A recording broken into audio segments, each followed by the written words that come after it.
Hey guys, tonight we're heading into a world where the wind cuts like a knife, where snow doesn't just fall, it feels like it's trying to bury you alive. Imagine being in the middle of the Second World War, cut off from your unit, trapped in the freezing Siberian wilderness with no idea if rescue is even possible. You're lost, you're freezing, and worst of all, you probably won't survive this. So, before you get comfortable, take a moment to like the video and subscribe, but only if you genuinely enjoy what I do here. And hey, share your location and local time in the comments. I'd love to see where everyone's tuning in from tonight. Toronto at 10:42 p.m., Berlin at 3 a.m., or maybe somewhere else in the world where you're braving the night with me. Now, dim the lights, maybe turn on a fan for that soft background hum, and let's ease into tonight's journey together. The blizzard howls around you, the wind slicing through your thin jacket as if it's a knife through butter. Your breath fogs up the air in front of you, but it's only momentary, disappearing as fast as it forms. Visibility is almost zero. The snow is coming down in thick sheets, covering the ground so completely that the world around you has become a white, featureless void. You can barely see your own hands in front of your face. It's as if nature itself has swallowed you whole, and there's no sign of anything beyond the swirling, icy nothingness. Your stomach is tight with hunger. Your limbs feel stiff from the cold. Each step feels like you're walking through cement, but there's no time to stop. You can't afford to rest, not in a place like this. There's no warmth, no shelter. It's just you, the snow, and the endless, suffocating cold. You've lost track of time. It's impossible to know how long you've been wandering in this storm. The world feels like it's been reduced to a series of moments. The crunch of your boots in the snow, the burn in your lungs as you fight for every breath, the gnawing cold that sinks deeper into your bones with every passing second. The wind howls again, louder this time, and you stumble, trying to steady yourself in the ferocious gusts. The frostbite begins to set in, and you know it's only a matter of time before it gets worse. But there's no time to worry about that. Your fingers and toes are already going numb, but there's nothing you can do. The snow is your only companion now, and it's closing in on you. A distant sound reaches your ears, a crunch, then another. Is it a person, or just the wind playing tricks on you? You squint against the snow, but there's nothing to see. Only white, the endless, oppressive white. You want to call out, to find another soul, but your voice is swallowed by the storm before it even leaves your lips. There's a moment when the thought crosses your mind: what if I never make it out of here? What if this is where it ends? Lost in the snow, far from home. The thought lingers, chilling you even more than the wind, but you shove it aside. You can't think like that. Not now, not when every step could be your last. You push forward, each movement a struggle. Your legs are heavy, your chest aching with every breath. Your rationed water is gone, your food long finished. There's nothing left but the cold and the endless snow. The wind cuts into your skin, and you pull your scarf tighter around your face. The cold is biting at your very soul now, not just your skin. You know you have to find shelter soon, or this will be the end. You're starting to lose track of everything, the time, the direction. How far have you come? How far until you reach safety? You don't know. There's nothing but the storm, the endless, unforgiving storm. Historians still argue whether the Soviet soldiers sent to fight in these kinds of conditions were given the proper training for such brutal winters. Some say they weren't, that many of them perished from exposure, suffering the same fate you now fear. In this place, the cold is the enemy. And it's the kind of enemy that can kill you without a single shot being fired. It doesn't matter how strong you are, how trained you are against the elements. You're just another casualty. The storm seems to be getting worse, but you keep moving. There's nothing else to do. You have to keep going, even if you're not sure why. You wonder how long it will be before your legs give out, before the cold claims you to, but you can't stop. You can't give in. The wind howls again, a scream in the night, and you tighten your grip on the rifle slung across your back, the only piece of comfort you have left. It feels heavier now, like it's a burden you're dragging through the snow. But it's the only thing you have left to hold. Onto you push forward, one step at a time. The blizzard is your only companion now, and you're lost in its embrace. Asterisk. The storm continues to rage, but you don't stop moving. Your feet are numb, your body aching, but you trudge forward with a mind focused solely on survival. The cold is unbearable now, a constant ache deep within your bones. You can feel it, seeping into your very marrow, threatening to freeze you from the inside out. But there's no time to think about it. If you stop, you'll die. You know that each step you take is like a gamble with your life. The snow is thick, and you can barely see your own feet beneath the swirling white. You know you could wander aimlessly for hours, for days even, and never find shelter. But you have to keep going. The alternative is too horrible to consider. Your breath comes in short, sharp gasps, each exhale immediately freezing in the air. You pull your scarf tighter, but it's not enough. The cold has wrapped its icy fingers around you, making every breath feel like a struggle. You try to focus on moving, on keeping your legs moving, on putting one foot in front of the other. But it's getting harder to push through the exhaustion. You're losing track of time. The blizzard has swallowed up the sky, the land, everything. The world around you is reduced to white noise, the howling wind, and the crushing weight of the snow beneath your boots. You think about stopping, just for a moment, to catch your breath, but you know better. The moment you stop, the cold will take over. You'll be buried here, in this snow, and no one will ever know. A distant sound catches your echo, faint but persistent. At first, you think it's just the wind, but then you hear it again. It's a voice, low and muffled, coming from somewhere in front of you. You stop, your heart racing. Could it be another soldier, or is it just your mind playing tricks on you, conjuring up a phantom? You strain your ears, trying to catch any sound that might give you a clue. The wind howls louder, drowning out everything. But there it is, again another faint cry. You can't tell if it's coming from a person, an animal, or something else entirely, but it's enough to send a shiver down your spine. You start moving faster, desperate to find the source of the sound.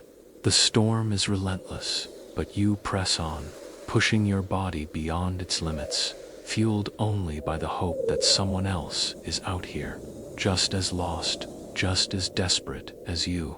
The wind cuts through your clothes, freezing you to the bone, but you ignore the biting chill. You focus on the sound, on the possibility of another living being out here. Maybe they're just as lost as you are, or maybe they've found shelter. Either way, you can't pass up the chance to find anyone alive. You push through the snow, your muscles screaming in protest. The world around you is still just a blur of white, but you're determined to find that sound, to find whatever it is that's calling out. And then, finally, you see it, a figure, barely visible against the storm. You blink, not sure if your eyes are playing tricks on you. But no, it's real. It's a person, stumbling through the snow, moving slowly, their movements jerky and uncoordinated. You can barely make out their shape, but they're there, just ahead of you. Hey, you shout, your voice barely audible above the storm, but the wind carries it, and the figure turns. You see a face frozen, pale, but alive. You stumble toward them, your legs weak, your body fighting every step. The man in front of you doesn't seem to notice you at first. He's barely moving, his face hollow, his eyes distant, lost. But when he sees you, a flicker of recognition passes across his face. You're alive, you ask, your voice hoarse from the cold. The man nods slowly, but it's clear he's struggling. He's not in much better shape than you. His uniform is torn, his face pale from frostbite, his movements slow and shaky. He looks like a ghost, barely clinging to life.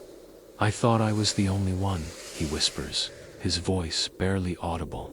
I thought, he falters, his words trailing off, lost to the wind.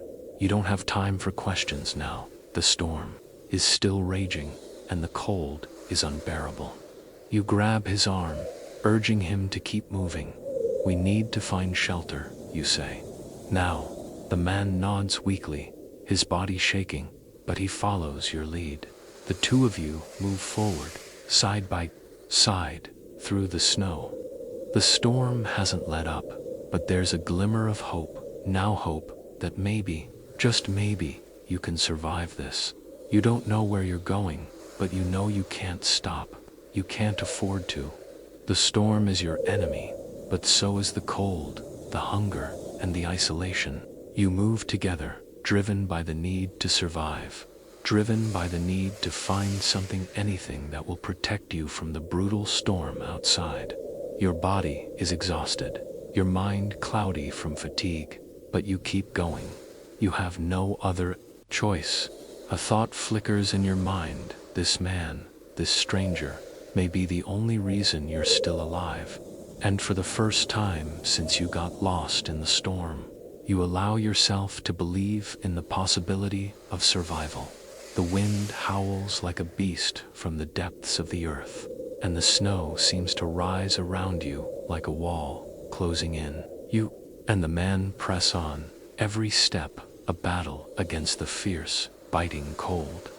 You can barely see the ground beneath your feet, only the white haze of the blizzard swirling around you, turning the world into a shifting, indistinct blur. The man beside you stumbles, his feet unsteady, and for a moment you fear he might collapse. He's breathing heavily now, his face frozen in exhaustion and desperation. You can see the frostbite creeping across his lips, his fingers trembling with each movement. He's barely holding it together, but there's a flicker of determination. In his eyes, he's not ready to give up yet. Come on, you urge him, your voice barely reaching over the howling wind. You grab his arm, helping him stay on his feet, pulling him along as best you can. Just a little longer, we need to find shelter. He nods weakly, but you can tell he's struggling to keep up. His pace is slow, dragging behind you with every step.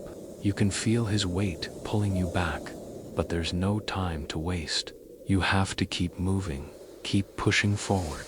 The cold presses in, relentless, and your own body is starting to feel the effects. Your fingers are stiff with frostbite, your limbs slow and heavy. The storm has drained you both of nearly all your energy. You know you need shelter, warmth, anything that can give you a fighting chance to survive the next night. You look ahead, trying to make out any sign of life. There's nothing, just snow, ice, and the swirling blur of the storm. Your eyes sting from the cold, and you can barely focus. But then, through the whiteout, you spot something. A silhouette just on the edge of your vision. You squint, unsure if it's real or a figment of your frozen mind. But it's real. You can see it now, building. It's small, squat, and barely visible against the raging storm. But it's there, a faint glimmer of hope. Look, you shout, your voice hoarse and desperate. There's shelter. We're almost there. The man doesn't respond immediately, but you feel a surge of relief when he picks up his pace.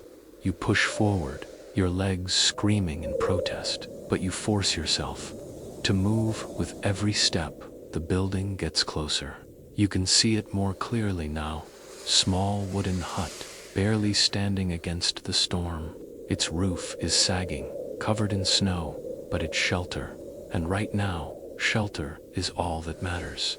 You and the man make your way toward the door.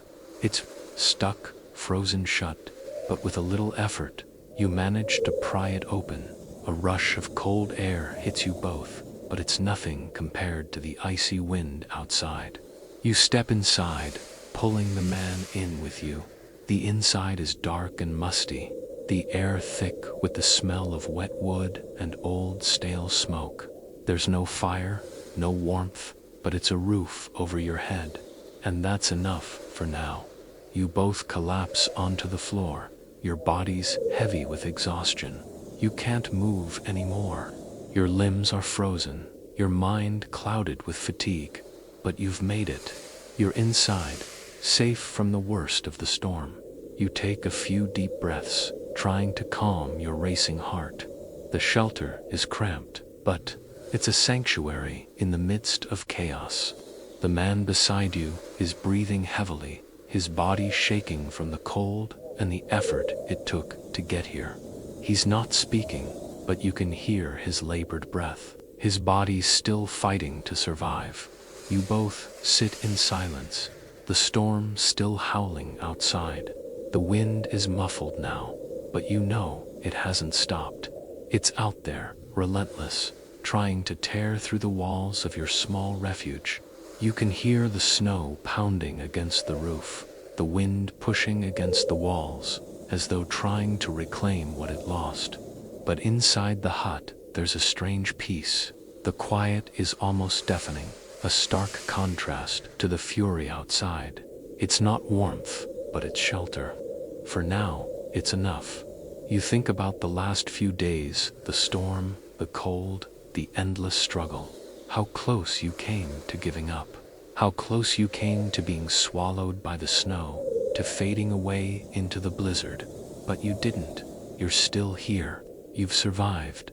And that thought, however small, feels like a victory. The man beside you stirs, and you glance at him. He's still breathing, still alive, though barely. You know he's not out of the woods yet. He needs food, warmth, and rest. You need the same. You don't know how long you'll stay here, how long this shelter will hold against the storm. But, for now, it's enough. For now, you've made it. The thought lingers in your mind as you sit there, staring into the darkness of the hut. You wonder how long it will take for the storm to pass. You wonder what tomorrow will bring, if you'll find more shelter, if the rescue team will come. But tonight, you can rest, you can breathe, and that's all you can ask for. The warmth of the fire in the cabin is a welcome relief, but it's still not enough to chase away the lingering tension in your muscles, the exhaustion that seems to seep into your very bones.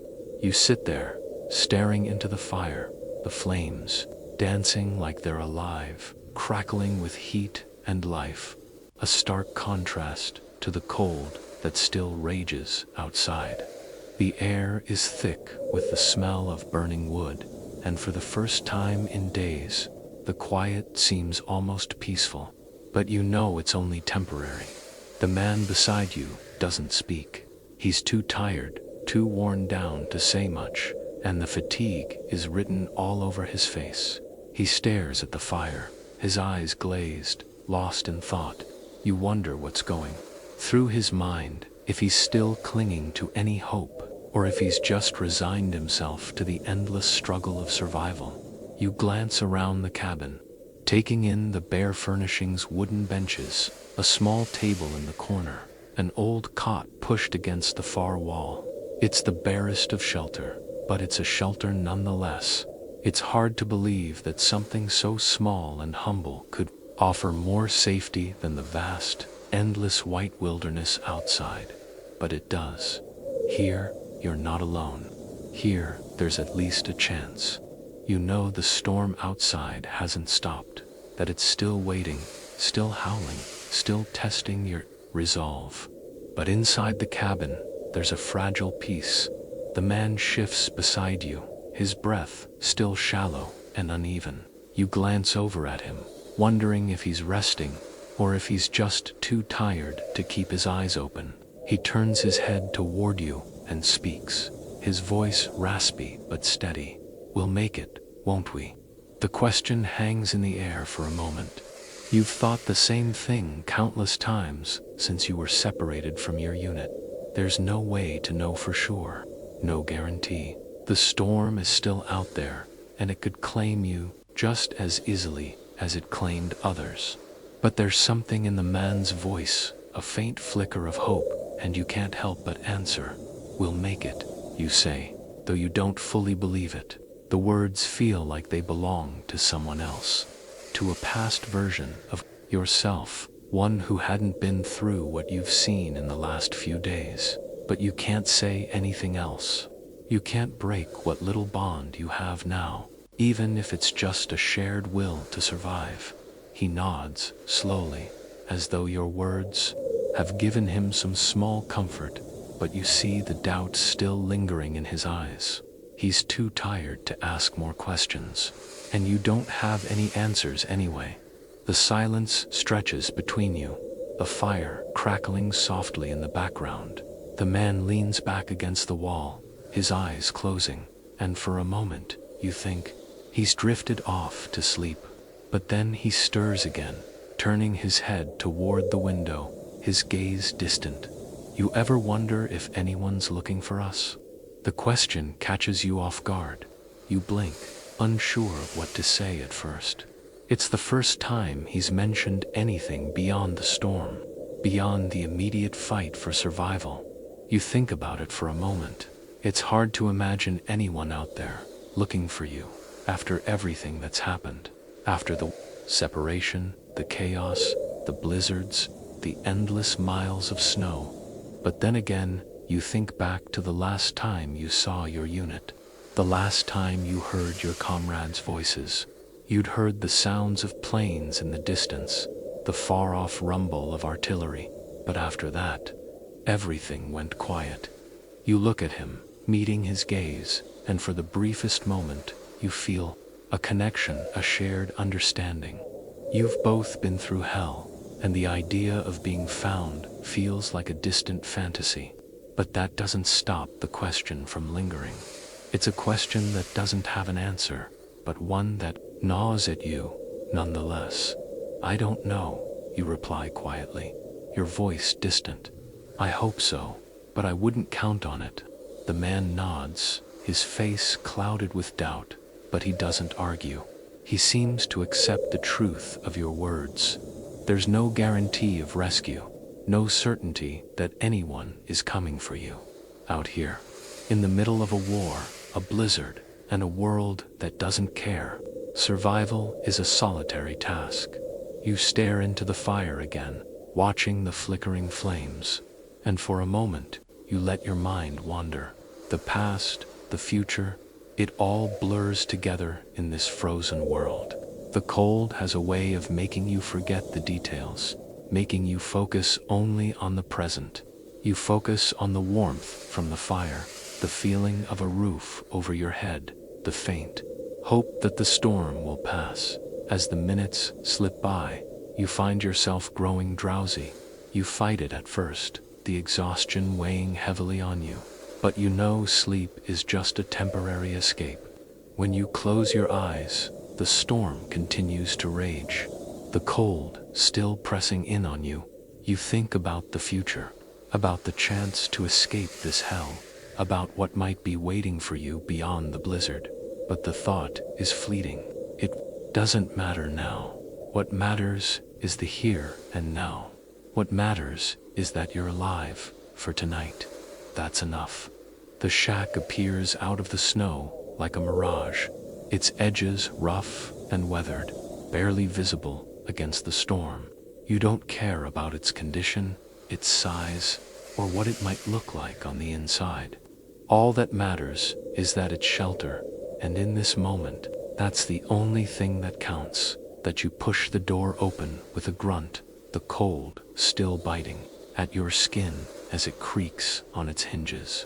The wind howls louder behind you, but inside, the air is a little warmer. The quiet hum of the storm muffled by the walls of the shack. You step inside, helping the man along, and for a moment, you both just stand there in the dim light, taking in the space. It's small, just a single room with a low ceiling, wooden beams that creak under the weight of snow and ice, but it's a refuge, a place to breathe, a place to rest. There's a fireplace in the corner, the ashes of an old fire still visible. The shelves are bare, save for a few scattered tools and some old blankets, but for now, it's enough. The man slumps down onto one of the rickety chairs near the fire, his breathing shallow, his face pale from the exertion of walking through the storm. You kneel next to him, your legs stiff, your muscles screaming from the cold and exhaustion, but you don't let yourself falter. "We made it," you say, your voice hoarse, but you can't help the small sense of relief that fills your chest. The man doesn't answer immediately. He's staring into the fire, his hands trembling as he tries to rub some warmth into them. His eyes are distant, and for a moment, you wonder if he's truly aware of what's happening around him. Maybe he's just too far gone to care. You take a few steps toward the fire, trying to get closer to the warmth, but the reality of your situation sinks in. You're safe for now, but you know that this place won't keep you alive for long. The storm is still raging outside. You're still deep in the wilderness, and you still have no idea where you are, how far you've come, or how much farther. You have to go, you sigh, sitting down on the floor near the fire, letting the heat slowly thaw your frozen limbs. The man doesn't speak, but you can hear the faint tremble in his breath, the faint hitch of his chest as he struggles to stay awake. His exhaustion is palpable, and it's clear that the journey, both the physical and mental toll of the blizzard, has taken its toll on him. You don't know what to say to him. You don't know what to say to yourself. In a place like this, words seem so small, so insignificant, but you need something, anything, to break the silence. "How much further do you think we'll have to go?" you ask, even though you're not sure you want the answer. The man doesn't answer immediately. He looks down at his hands, rubbing them together, his eyes still lost somewhere in the shadows of the fire. "I don't know," he says finally, his voice almost a whisper. "We've come this far. Maybe we just wait. Maybe help will come." The words hang in the air, fragile and uncertain. You don't share his belief, not fully. You don't think help is coming. The storm has shown you that there is rescue, no mercy in this cold world. The only thing that matters now is survival, and you don't know how much longer you can keep that up. The minutes stretch into hours. The fire burns low, casting dancing shadows across the small room. You know you can't stay here forever.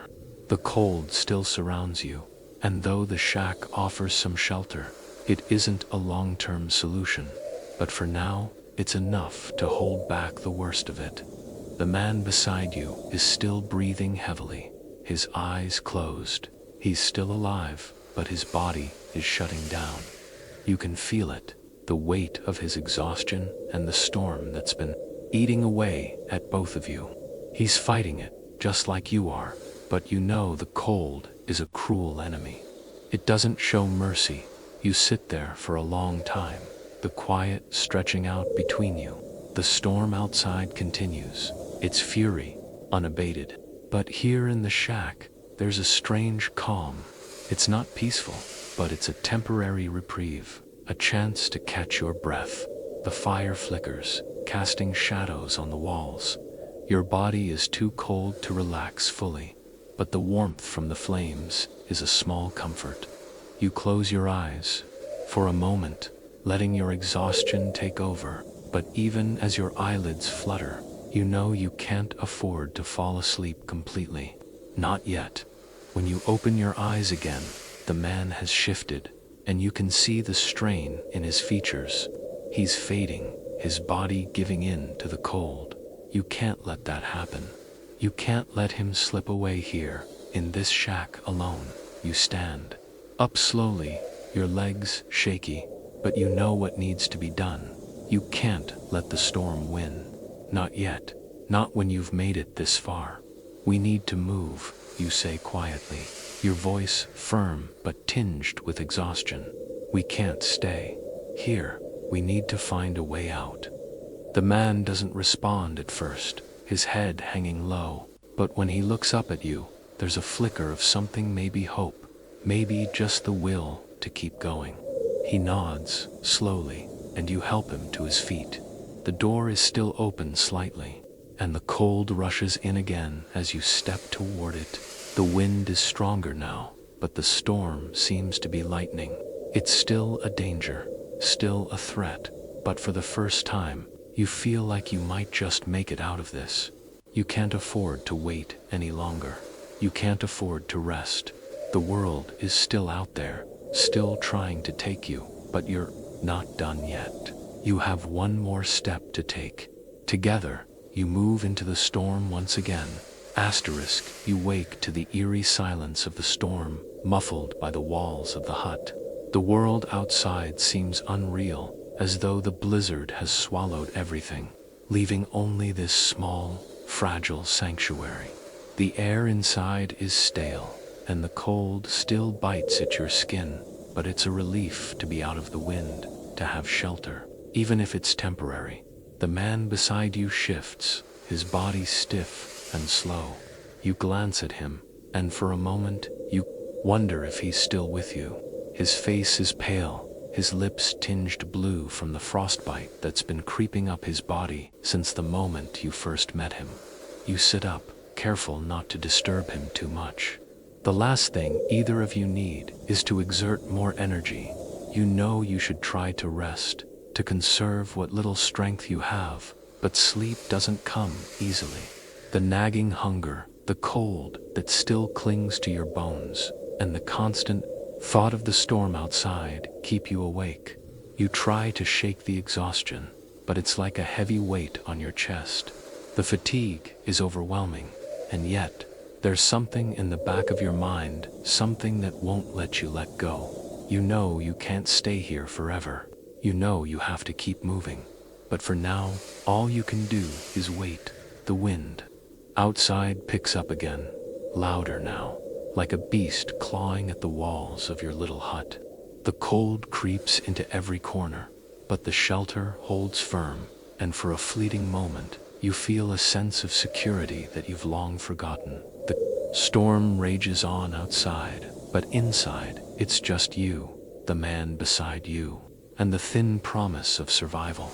You try to make something of the time. You check the few rations you have left, crumbled bits of stale bread, a few sips of water.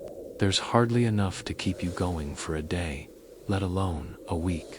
You know you'll have to find more supplies soon if you have any hope of getting through the next leg of the journey. But first, you need to recover. You need to rest, and so does he. His breathing has become shallow, uneven, and you can see the signs of exhaustion and frostbite. He's not going to make it unless you can find warmth soon, unless you can find help. His eyes flutter open, barely, and he catches your gaze, his lips parting in a silent attempt to speak. You lean in, ready to hear anything he might say. "I thought," he whispers hoarsely, struggling to form the words. "I thought I was the only one left." The words hit you harder than you expect. The idea of being alone in the vast wilderness, in the middle of a war, surrounded by nothing but snow and ice, it's too much. But here you are, still fighting to survive. "You're not alone," you say softly, though you don't even know if he can hear you. You wonder if your words mean anything at all. It's hard to tell in a place like this, where hope is a fragile thing. and survival is a daily struggle. The storm outside is relentless, and you can feel the weight of it pressing down on you, even inside the hut. The cold seeps into your skin, into your very bones. You wrap your arms around yourself, trying to hold on to any warmth you can muster. You're both trapped here, together, lost in the blizzard, and there's no telling when it will end. The days drag on in a blur. The wind howls outside, and the snow continues to fall in thick, heavy sheets. The man beside you is weak, his body barely moving, but he's still alive, and for now, that's enough. You can't tell if the storm will pass, or if it will bury you both here, in this small, forgotten hut. But you know you can't afford to stay here forever. As much as you want to rest, as much as your body is begging for sleep, you know you have to keep moving. The cold isn't your only enemy now. The storm is a constant reminder of how fragile life is out here, how easily it can be extinguished. You and the man beside you are surviving, but for how long, you don't know. All you can do is keep going, keep moving, and hope that somehow you'll make it out of this. The next day breaks, and the storm has not let up. The howling wind still rattles the walls of the hut, but you know you can't stay inside forever. You need to find food, more shelter, anything to keep going. You stand up, your legs stiff and unsteady, but you manage to move. You check on the man one last time, but his condition hasn't changed. He's still breathing, still alive, but barely. You know he won't last much longer without help. And so, you make a decision. You step outside into the fury of the storm once again, hoping that somehow the storm will give you a chance. You know you can't survive without finding more supplies, without pushing forward. The shelter of the hut is a false security now. The wind cuts through you like a blade, but you don't stop. You keep moving, one step at a time, into the unknown. The blizzard howls around you, but it's not the storm you're fighting anymore. It's the will to survive, the will to keep going despite everything that's stacked against you. You don't know where you're headed, but you know you have to keep moving. Asterisk, the storm seems to roar louder now, as if trying to push you back, to swallow you whole and erase the very memory of your existence.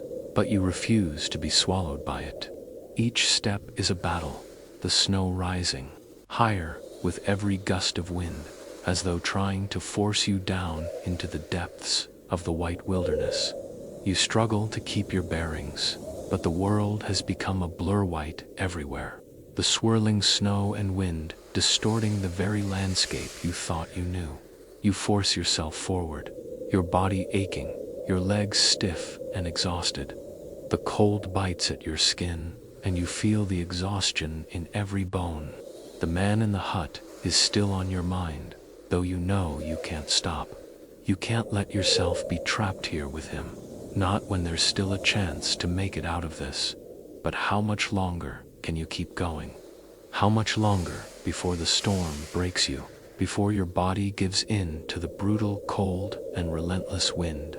The thought gnaws at you, but you push it aside. The only way out is through, and there's nothing else to do but keep moving. The snow has become deeper, the path ahead more treacherous. You feel like you're fighting every step. You stumble, your foot slipping beneath you, but you catch yourself just in time, your arms flailing to find purchase in the snow. The cold burns your skin, and you can't feel your fingers or toes anymore. You wish for a moment that you could stop, just rest, let the exhaustion take over. But you know that if you stop, you'll never get up again. Ahead of you, a shadow emerges through the whiteout, a faint figure, barely visible in the storm, but it's enough to stir a flicker of hope in your chest. You stagger forward, heart racing. It could be another survivor. It could be the rescue team you've been waiting for. Or maybe it's another mirage, just another hallucination brought on by the cold and hunger. The figure gets closer, and now you can make out the shape of another soldier, staggering through the snow, barely able to stand. His uniform is torn, his face pale and weathered by the storm. He looks like you feel barely hanging on. "Hey," you shout, but your voice is lost in the wind. You try again, louder this time. "Hey, are you all right?" The soldier stumbles toward you, his movements slow and unsteady. His eyes are wide, with a mix of confusion and fear, his breath coming in ragged gasps. He doesn't seem to notice you at first, his gaze lost in the storm. But then, his eyes meet yours, and for a brief moment, there's recognition in them, a shared understanding of what it's like to be lost in the snow, to feel the cold seep into your very soul. Who are you?" the soldier asks, his voice barely audible. You don't know what to say. You can barely find the strength to answer. Just another soldier," you reply, your voice hoarse. "We need to stick together.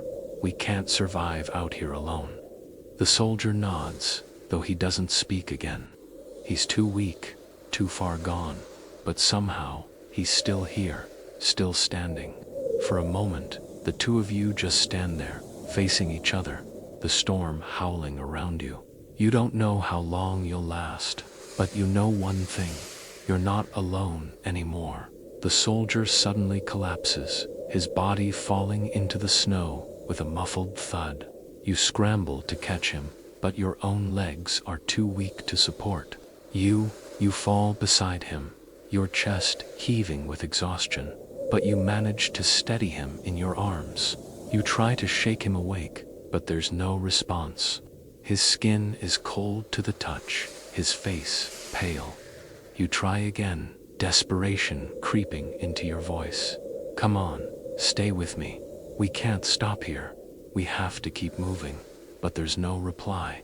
The soldier doesn't stir. You can feel it then, the icy grip of the cold, starting to take over, starting to claim him. The thought hits you with a sickening clarity. This is it. This is the end for him. The storm has taken him, just as it will take so many others, and yet you can't stop. You can't let it end here. You can't let it claim you, too. You push yourself up, barely able to stand, but you keep moving. The soldier is behind you now, a ghost in the snow. But you can't afford to look back. You've lost track of time, of everything, really.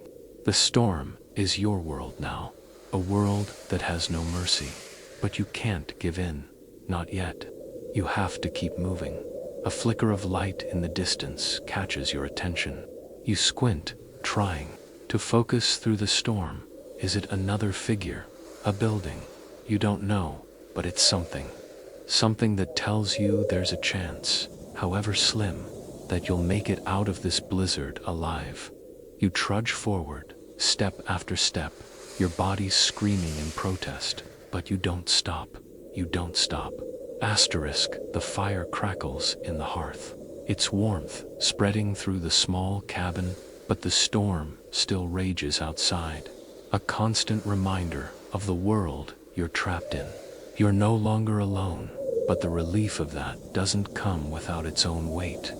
You don't know this man, and in a world like this, trust is a luxury. The stranger, the man who's been out here in the storm as long as you, sits across from you, his eyes flicking between you and the window. He doesn't seem to be as exhausted as you are, but his face is drawn, weathered by his own battles against the cold and isolation. "So, what's your story?" he asks, breaking the silence. His voice is hoarse, rough, like someone who hasn't spoken to another person in far too long. You pause. His question feels like a weight on your chest, a reminder of everything you've left behind. What's your story? Can you even remember it? The life before the storm feels like it's slipping further and further away, lost in the blizzard and the endless days of survival. I was part of a unit, you say, finally, the words coming out of your mouth almost mechanically. We were separated during an attack. I ended up here. He nods, his gaze understanding but distant. Same here, he mutters, rubbing his hands together to generate some warmth. They dropped us in the wrong place, left us out in the cold with no backup, but I've made it this far, just like you. His words are filled with that same quiet determination that you've seen in yourself, the will to survive, no matter the odds. There's a kind of quiet camaraderie between the two of you now, a shared understanding of what it takes to endure in a world that's forgotten about you. Have you seen anyone else out there? You ask, your voice barely a whisper, as if the storm outside is listening. The man shakes his head. No. Not for days. There was a time when I thought I might be the last one out here. The snow's too deep, too fierce. If there are any others, they're buried in it. His words hang in the air like an unspoken truth. You know he's right. The blizzard doesn't care if you're alive or dead, just keeps coming, pushing you to the edge, testing your limits. It's a cold, relentless force that's consumed everything in its path, and in this moment, you realize just how easily you could disappear into it, just like the others. That the man breaks the silence again. But we're here now, both of us. That counts for something. You don't answer immediately.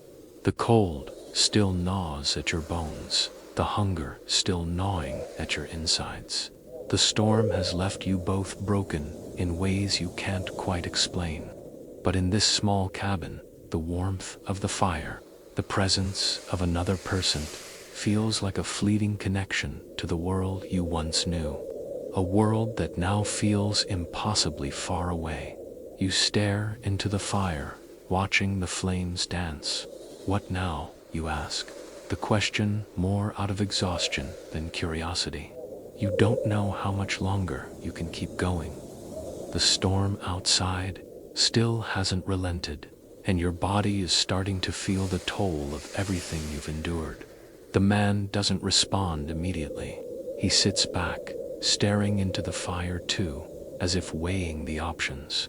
We wait, he says finally. There's nothing else we can do. The storm isn't over. We can't fight it, but maybe it'll pass. If we stick together, we have a better chance.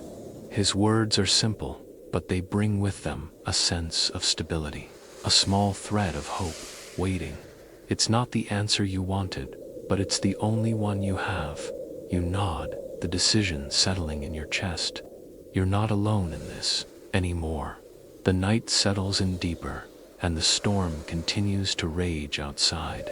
But inside the cabin, there's a moment of quiet peace.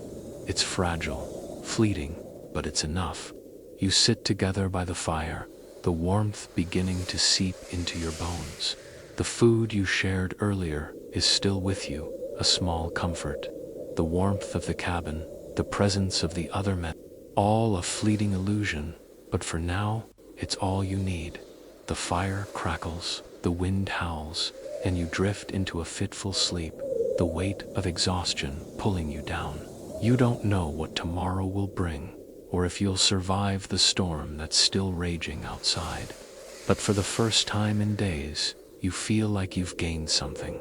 A small moment of reprieve, a connection to another soul in the midst of the wilderness. And in this moment, that's enough to keep going. When you wake, the storm is still there. But you're still here too. And as long as you're still breathing, there's hope. Asterisk. The morning light, weak and gray, filters through the small cracks in the cabin's walls, casting faint shadows across the room. You wake slowly, your body stiff from the cold, your muscles sore and cramped from the constant tension of the past few days. The fire has died down to embers, leaving only the faint warmth that lingers in the air. You stretch carefully, mindful of the hunger and exhaustion that still gnaw at you. But there's a small sense of relief in the knowledge that you've made it through the night. The man across from you stirs, blinking groggily. He seems worse. For where today, his skin pale and drawn, his body still shaking from the cold. But at least, he's alive. The feverish look in his eyes has faded a little, replaced by a quiet focus. "Morning," you say softly, not sure if you want to break the fragile silence that hangs in the cabin. "Morning," he responds, his voice thick with sleep, but there's an underlying note of something else in Ita's shared understanding. For a long moment, neither of you speak. The storm outside rages on, but it seems distant now, muffled by the cabin's walls. You sit there in the stillness, the fire flickering faintly in the corner, the crackling embers, the only sound between you. You try not to think about the storm outside, the blizzard that's still threatening to take everything from you. It's easy to get lost in the warmth of the cabin, to pretend that the world isn't still covered in snow, to pretend that the fight for survival isn't ongoing. But you know better. "We need to keep moving," you say, after a long silence. The words sound more final than you intended, but there's truth in them. The storm may be blocking your way, but it won't stop forever. Eventually, it will pass, and when it does, you'll need to move. The man looks up at you, his gaze tired but understanding. He knows it too, though the thought of leaving the shelter feels like a distant, impossible thing. "I don't know how much further I can go," he mutters, his voice heavy. You look at him, trying to gauge just how much strength he has left. He's clearly at the end of his rope, just as you are, but you can't afford to stop now. "We'll go slowly," you say, offering him a small, tired smile. "We'll find more shelter. We'll get through this." He nods, though there's doubt in his eyes. You can't blame him for it.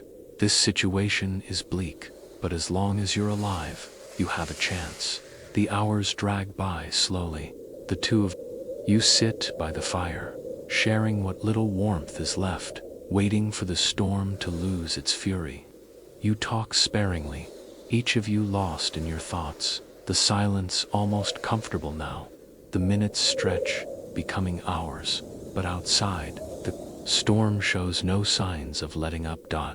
You begin to feel the weight of time, the sense of urgency that's been growing since you first arrived. How much longer can you stay here before the storm's toll on your body becomes too great to fight? You don't know, but you can't wait forever. You have to keep moving. "Think it's safe to head out?" you ask, your voice quiet but firm. The man looks up at you, squinting toward the door, as if he can somehow peer through the walls to the storm outside. "Not yet," he says, his voice heavy with resignation. "Not until it clears up a bit." You nod. He's right. There's no point in risking another day in the storm without knowing what's ahead. But the longer you stay here, the weaker you both become.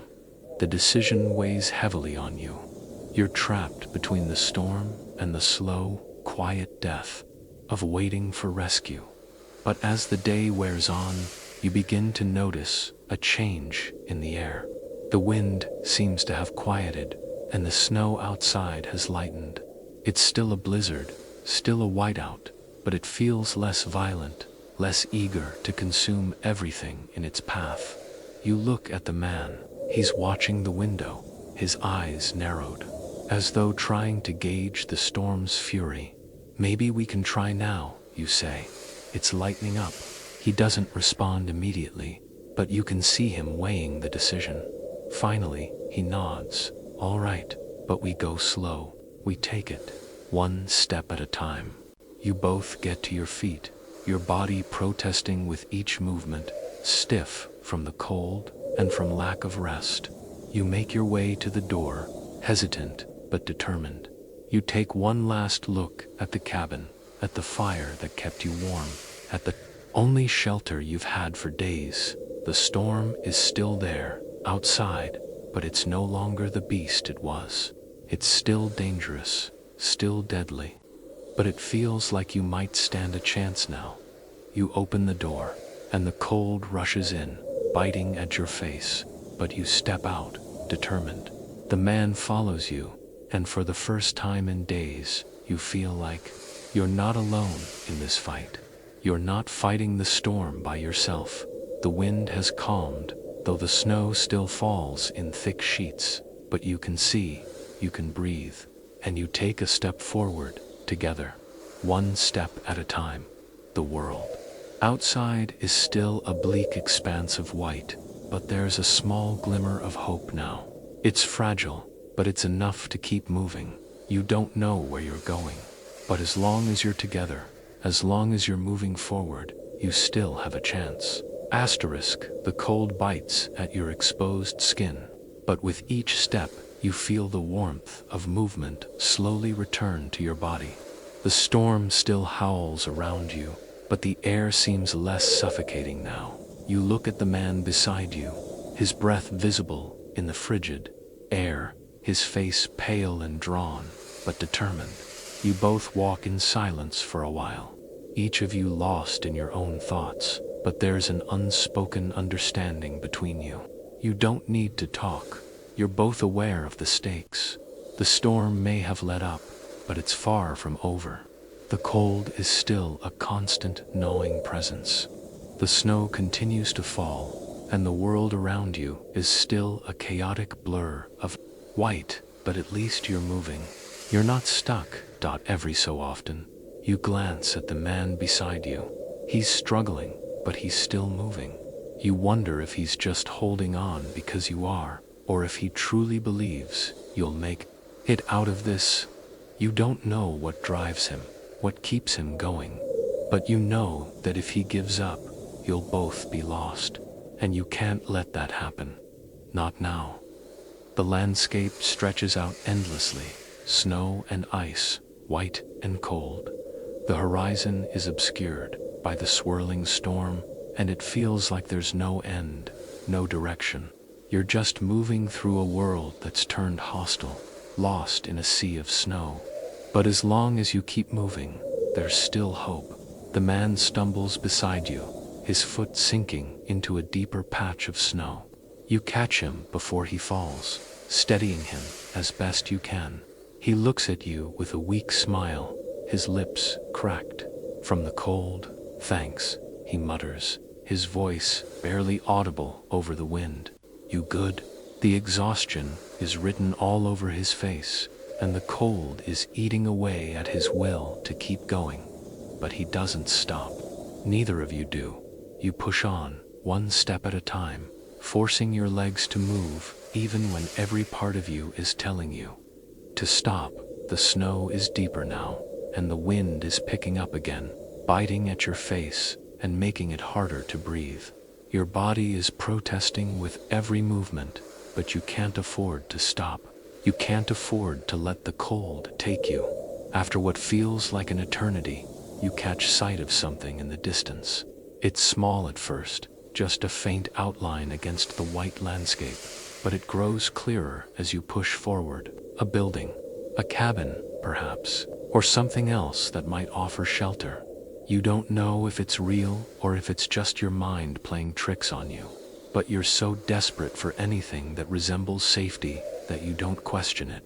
You make your way toward it, the man beside you still moving, though his pace has slowed significantly.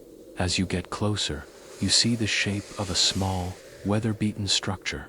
It's a shack, a little more sturdy than the hut you found earlier, but still a far cry from any kind of comfort. The door is ajar, and a thin trail of smoke rises from the chimney. It's real, it's shelter. You push the door open, slowly, the cold biting at your skin as you step inside. The warmth is immediate, and it feels like a balm to your frozen bones. The fire in the corner crackles softly, filling the small cabin with a faint glow. It's a rough place, with wooden beams and sparse furniture, but it's a haven compared to the storm outside. You glance over at the man. He's barely holding it together, his body trembling from the cold. You help him inside, and he collapses onto the nearest bench, his breathing labored. He's too weak to speak, but you see the look in his eyes, the relief, the gratitude. You can feel it too. You sit down next to him, both of you, exhausted beyond measure. The fire is warm, but you know it won't be enough to erase the toll the storm has taken on you. You're both still far from safety, but for now, you have shelter, you have warmth, and that's all you can ask for. You stare into the fire, the flickering flames casting shadows across the walls. There's a part of you that wants to rest, to sleep, but the storm is still out there, waiting, just beyond the thin walls of this shack. The world is still cold, still unforgiving, but tonight, you've made it. You've found shelter, and that's something. You allow yourself a small breath of relief, the first in days. Tomorrow is uncertain. The storm will pass, but the cold will remain. There's still so much to face. But for tonight, you're not alone. You have a chance, and that's enough to keep moving forward. You wake to the sound of wind rattling against the walls, the cold still gnawing at your bones. But for the first time in what feels like days, the storm has lost some of its fury. The relentless howling has subsided, though the snow continues to fall, soft and steady, like an endless veil.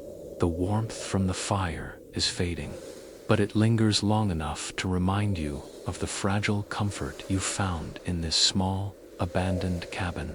You stretch, your muscles protesting with every movement. The man next to you is still asleep, his chest rising and falling steadily, though his face remains pale and drawn. You wonder how much longer he can go on, but you push the thought aside. He's survived this long, just like you, and that, for now, is enough. You get to your feet, carefully making your way to the window. The snow outside is still thick, but the visibility has improved. You can make out the outline of the trees in the distance, their branches weighed down by the heavy blanket of snow.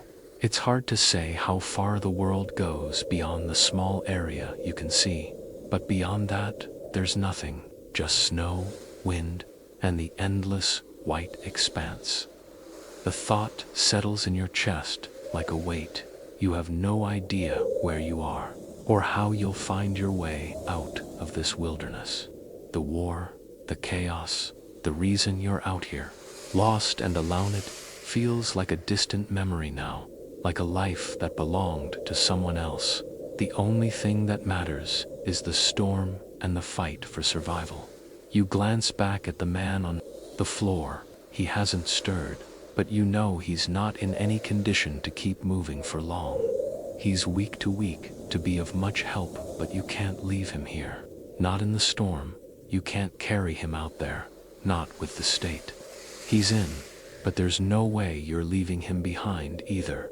You have to find a way to get him through this, to find shelter beyond this cabin. You know the storm won't last forever, but as it stands, you're trapped here. And each moment spent in the storm is a gamble. You gather what little supplies you have, more stale bread, a small flask of water, and prepare yourself for the next stage of your journey. You can't stay here forever. The cabin may have offered warmth, but it won't keep you alive for much longer. And you're not about to let the storm take you both down. You walk over to the man, crouching beside him, watching his face for any sign of life. He's still breathing, still here. You need him to wake, to help you make it out of this. But he doesn't. You shake him gently, and his eyes flutter open slowly, like he's waking from a deep, dreamless sleep. "Hey," you whisper, trying to keep your voice steady. "We need to move." It takes a moment for the words to register. His eyes meet yours, confusion clouding them for a second. Before he seems to understand, he shifts slightly, pushing himself up with a groan. "I can't," he mutters, his voice weak, cracking from the effort. "I'm too tired." "You don't have a choice," you reply, your tone firmer than you feel. We have to go. The storm isn't over. And if we stay here, we'll die. He nods weakly, but you can see the hesitation in his eyes. His body is drained, his strength nearly gone, but you don't have time for doubt. You push him to his feet, steadying him as he wobbles, trying to regain his balance. He leans heavily on you, and you do your best to support him, though your own legs are shaking with fatigue. The fire in the cabin is almost out now, and the chill from the storm begins to creep back into the room. The door stands open slightly, and the wind cuts through the gap, reminding you of the brutal cold outside. You know you can't stay here for long. You move to the door, helping the man out into the storm. The wind hits you immediately, cold and sharp, but you don't flinch. There's no time to hesitate. You take the first step into the snow, guiding him as best you can, your legs unsteady but moving forward. The snow is deep, up to your knees, but you press on. The storm is still fierce, but it's not the same as before. The wind isn't as violent, though it's still enough to make every step feel like a struggle.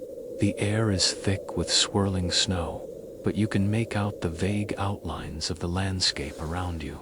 The trees in the distance, the slight rise in the terrain that could offer some shelter. You've got no sense of direction, no way of knowing where you're headed, but you keep moving. The man beside you is struggling more than you are. His steps slower, his body weaker. He's not talking now, too focused on putting one foot in front of the other. You don't know how much longer he can keep going, but you push the thought aside. You can't afford to worry about that. You have to keep going, for both of you. The wind howls around you, but you manage to make it a little further. The trees grow closer, their branches heavy with snow. There's something about the dense woods ahead that seems like it might offer a break from the relentless wind. You press forward, step by step, the man's breathing ragged beside you. Every step you take feels like it might be your last, but you can't stop. Not now, not when you're this close. And then, as if by some miracle, the trees give way to a small clearing, a slight dip in the land that's sheltered from the worst of the storm. You make your way toward it, your breath coming in gasps, and there, in the center of the clearing, is something that makes your heart skip a beat. A structure. It's small, a shack, barely visible through the snow, but it's shelter. You don't question it. You don't hesitate. You move forward, helping the man along, one step at a time. The storm still howls behind you, but for now, you've made it. Asterisk, the wind cuts through you immediately. A reminder that the storm is still very much alive, even if it's no longer as fierce as it once was. The snow is less blinding, but it's still heavy, swirling around you in a blizzard that refuses to let go. Each step feels like you're walking through thick molasses, the snow deep and unforgiving, pulling at your legs, trying to drag you back into the white oblivion. You glance at the man beside you, his movements slow and labored, but he's still with you. He's still fighting, even though it's clear how much of a toll the storm has taken on him. His face is gaunt, his breath shallow, but his resolve is stronger than ever. You don't know how much longer he'll last, but for now, he's pushing through, and you can't afford to slow down, just a little further. You mutter, more to yourself than to him, but the words are meant for both of you. We've made it this far, we can't stop now. The man doesn't respond, but his gaze shifts to the horizon, his eyes scanning the whiteness ahead. He's looking for something, anything, that might resemble safety. You do the same, trying to make out any landmarks, any sign that you're heading in the right direction. But all you see is white, snow, ice, the endless nothingness of the storm. But then, through the haze, something catches your eye. A flicker of movement, barely noticeable at first. You squint, unsure if it's a trick of the snow, but it's real. A figure, just ahead, struggling through the storm. Your heart skips a beat, and you stop in your tracks, trying to make sense of what you're seeing. It's another person, moving slowly, their figure barely visible in the swirling snow. You can't be sure who they are, but there's no time to wonder. The possibility of another soul out here, someone who might be in the same situation as you, is enough to drive you forward. You wave your hand, shouting into the wind, but your voice is lost almost immediately. You stumble forward, moving toward the figure with everything you've got left. Your legs are shaking, your body screaming for rest, but you don't stop. You can't stop. The figure ahead sees you now, their movements faltering as they turn toward you. They're just as disoriented, just as exhausted as you are. But there's something in their stance, a slight shift in their posture, that tells you they're not a threat. They're a survivor, just like you. You manage to get closer, your feet dragging through the snow, but the gap between you and the stranger narrows. You call out again, though it's barely a whisper through the wind. "Are you all right?" You ask, your voice cracked and hoarse from the cold. The stranger doesn't respond immediately, their body trembling violently from the cold, but they raise their hand in a weak salute, acknowledging you. They take a shaky step forward, their face hidden beneath a scarf, but you can tell by the way they move, cautious, deliberate, that they're not a threat. "You're not alone," you say, relief flooding through you as you make the final steps toward them. "Neither of us are." The stranger finally speaks, their voice barely audible above the wind. I thought I was the last one." They pause, struggling to stay on their feet, their eyes glazed with exhaustion. "But it looks like I'm not." You give them a quick once-over. Their uniform is ragged, covered in dirt and snow, but they're alive, barely, but still alive. And for the moment, that's enough. "We need to keep moving," you say, more out of instinct than anything else. "The storm hasn't let up. We can't stay out here for long." The stranger nods weakly, but their legs buckle beneath them, and they collapse into the snow. You reach out instinctively, catching them before they fall too far, but you can feel the weight of their body, the lack of energy in their muscles. They're too weak to keep going. You can't leave them here. Not now, not when you've found each other. But you also know you can't carry them through the snow, not in your state, not with the storm still raging, asterisk. You scan the area quickly, looking for any sign of shelter, of safety. The storm is still fierce, but you see something up ahead, a structure, a faint outline against the white backdrop. It's not much, but it's better than nothing. "Come on," you urge, pulling the stranger up as gently as you can. "We've got to make it to that shack." The stranger doesn't protest, but their body is limp in your arms. You do your best to support them, moving as quickly as you can toward the distant structure. Each step feels like an eternity, but the sight of that shelter is a lifeline, a reason to keep going. The snow seems to press in on you, the storm determined to swallow you whole, but you push through. The wind howls like a beast, but you don't stop. You can't, not when you're so close to safety. The minutes drag on, each one a struggle to keep moving, to keep pushing forward, but finally, you make it. The small shack looms ahead of you, its door cracked open just enough to offer a sliver of hope.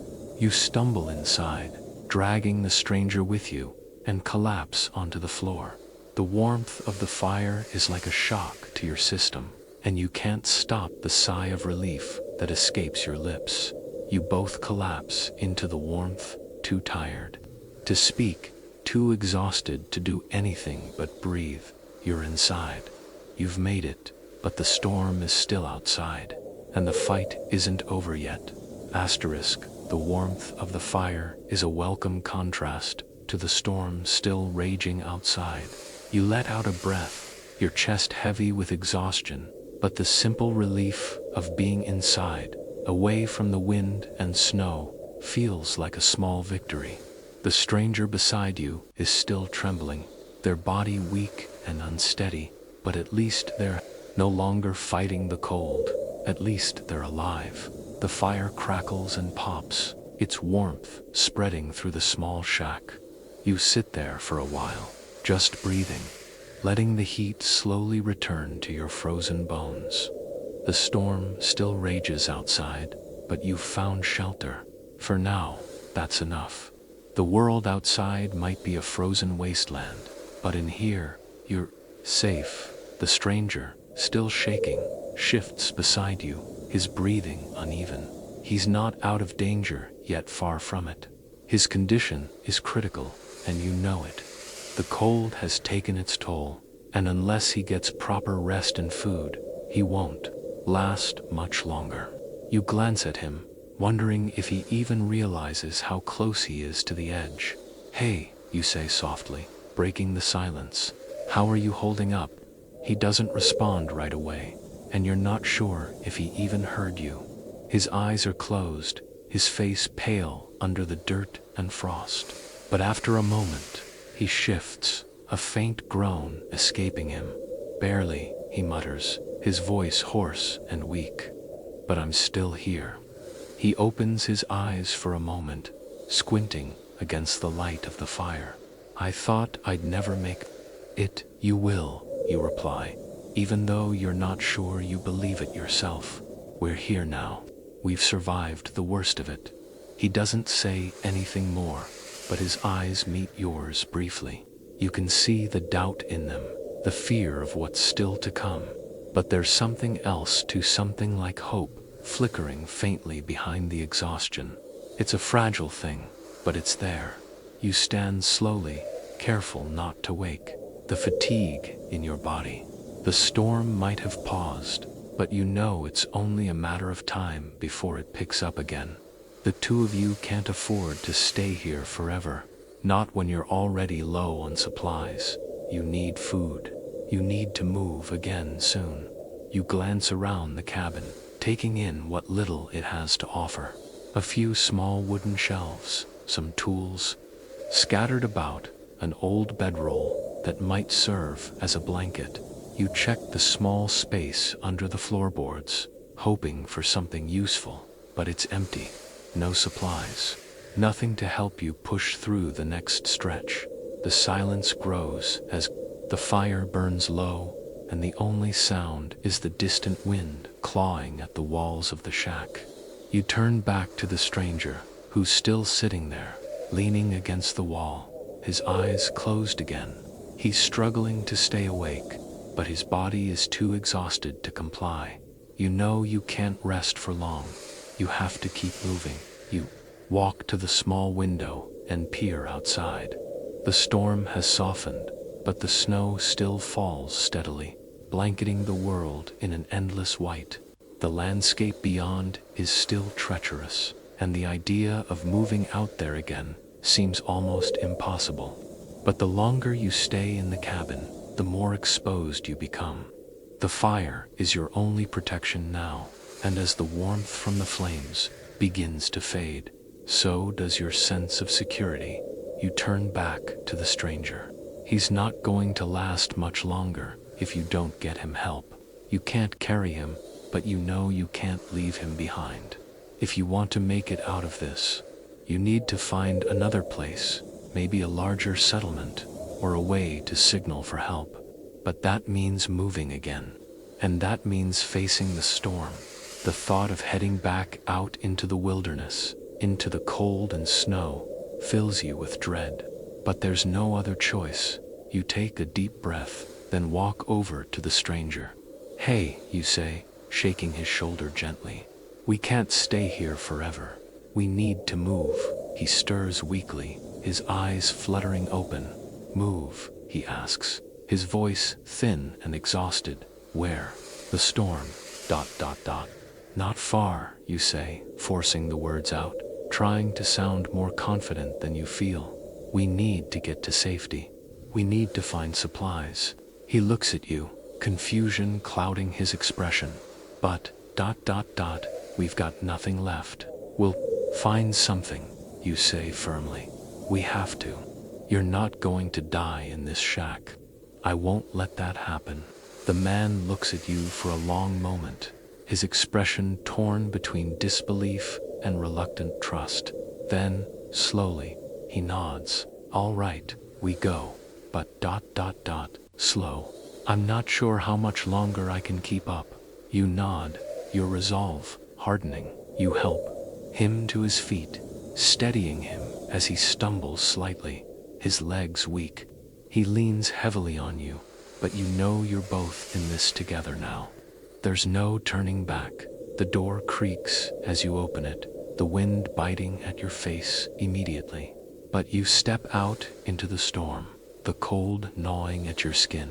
The world around you is still nothing but snow and ice, the blizzard pressing in, relentless and unforgiving. But this time, you have a plan. This time, you have hope. You and the stranger move forward, step by step, together. You don't know what's ahead, but you know that as long as you keep moving, there's still a chance. The storm is still there, but now you have something more, each other, and that's enough to keep going. The storm is still howling around you, but now it feels different. The wind still cuts through your clothes, the snow still blinds you, but there's something in your chest that won't let you stop. You're not alone. For the first time in days, there's someone beside you. You're no longer fighting the blizzard on your own. Every step feels like a victory. The man beside you stumbles, but you're there to catch him before he falls, your arms steadying him with a force that feels both desperate and necessary. Each step you take through the snow feels like the last, but somehow you keep moving, one foot in front of the other. You can't stop, not yet. The landscape around you is still bleak, nothing but white, a desolate, endless stretch of snow and ice. But in the distance, you catch a glimpse of something, a dark silhouette against the white horizon. It could be a building, a distant outpost, or maybe it's another mirage, but the idea of it, the possibility that there's something beyond this unrelenting wasteland, is enough to drive you forward. The man's breathing is labored now. Each exhale, a struggle against the cold. His body is barely holding together, but you can see the faint glimmer of determination in his eyes. He's not giving up, and neither are you. Just a little further, you say, though you're not sure how much further you can go yourself. But you can't afford to think like that. Not now.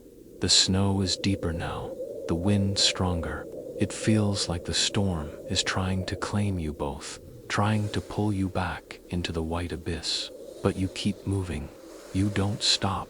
The cold is relentless, biting at your exposed skin, sinking deep into your bones. Your fingers and toes have long since gone numb, but the movement keeps you going, keeps you pushing forward.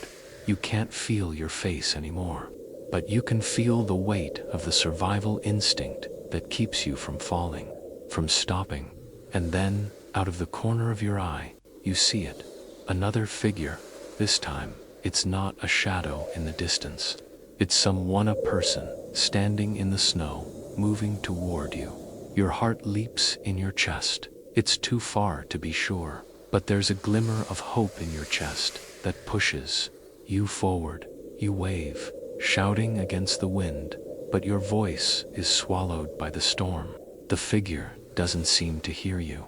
You try again, shouting louder this time, but the wind seems to carry your voice away as quickly as it leaves your mouth. Still, the figure moves closer. It's a woman. You can tell now, even through the swirling snow, that she's making her way toward you. Her pace, slow but steady. For the first time in what feels like forever, you feel a spark of something you haven't felt in days. Relief. The woman reaches you, and you see the same exhaustion, the same fatigue in her eyes that you and the man beside you share. She's pale, her lips cracked from the cold, but there's a quiet strength in her movements. She's been through this, just like you. She knows what it takes to survive. You too, all right? She asks, her voice rough, but strong. We're surviving, you reply, your throat dry and sore. Just barely. She nods, her gaze scanning the snow, looking around, as if trying to gauge the severity of the storm.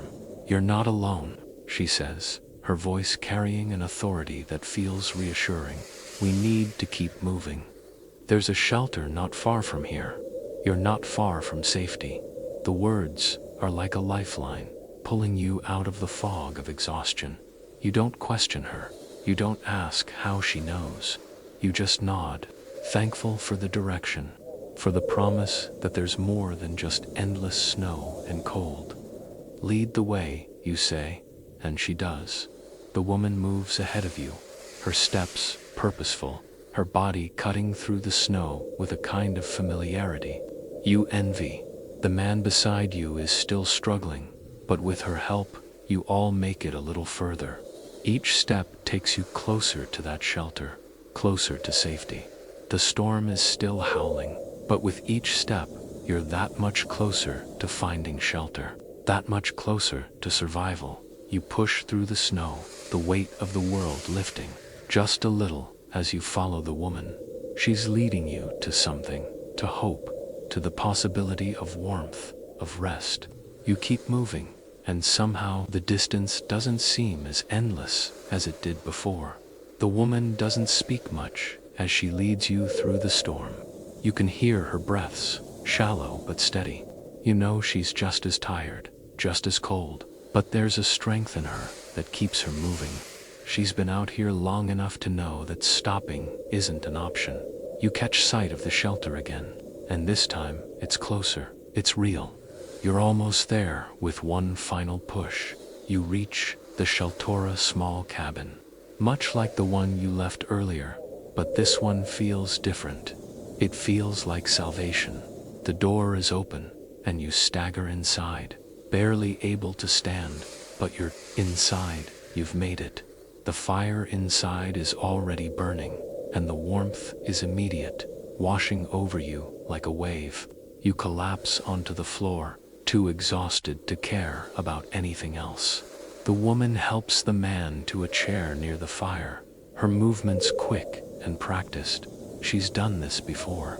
She knows how to survive in this frozen world. You lie on the floor, your body trembling with the sudden warmth, your limbs sore and stiff, but alive. You're not alone anymore. You've made it this far, and now you can rest. The storm is still out there, but you're safe for now. For the first time in days, you allow yourself to breathe, and as you close your eyes, you know you've survived. The warmth of the fire seeps into your bones, easing the pain of exhaustion and the biting cold that has been gnawing at you for what feels like forever. You're not sure how long you've been lying here, but you don't care. Your body is too tired, too worn out to do anything but let the heat soak in, letting your muscles slowly relax. For the first time in days, the fire crackles in front of you, and though you know the storm still rages outside, inside this cabin, there's a fragile peace. You glance over at the man and the woman. They've found their own spots near the fire, and the woman is tending to him, checking his condition. His face is still pale, his lips cracked, but there's a hint of life in him now. His breathing is slower, steadier, and for the first time since you met him, he's no longer just a body fighting against the storm. The woman moves with a quiet urgency, her hands gentle but firm as she works. You watch her for a moment, impressed by her composure, her knowledge of what needs to be done. She's been here before. She knows how to survive. How long have you been out here? You ask her, breaking the silence. Your voice is rough, barely a whisper, but it feels good to speak again. The isolation, the silence of the storm, it all feels like it's been endless. She looks up at you, her eyes meeting yours for a brief moment before she turns back to the man. The snow doesn't care how strong you are. You nod, understanding the truth in her words. The snow, the storm, they're relentless, and no amount of strength can fight against nature's fury for long. Do you have any idea how much longer the storm will last? You ask. But even as the words leave your mouth, you know it's a foolish question. The storm doesn't care about time, about plans. It just is. She shakes her head, a look of weariness in her eyes. No one knows. It could be days, weeks. If we're lucky, it'll pass soon. But I wouldn't count on it. Her words hang in the air, a sobering reminder of just how fragile your situation is. You're not out of danger yet, not by a long shot. You sit up slowly, feeling the stiffness in your joints as you move. The warmth from the fire helps, but it's not enough to undo the toll the storm has taken on you. You take a deep breath, forcing your legs to cooperate as you stand, wincing slightly from the soreness that still lingers. You're awake, the woman says, her tone a little lighter now. Good. We need to figure out what's next. You glance at the man she's tending to, and you see that he's still drifting in and out of consciousness. He's not out of the woods yet, but at least he's alive.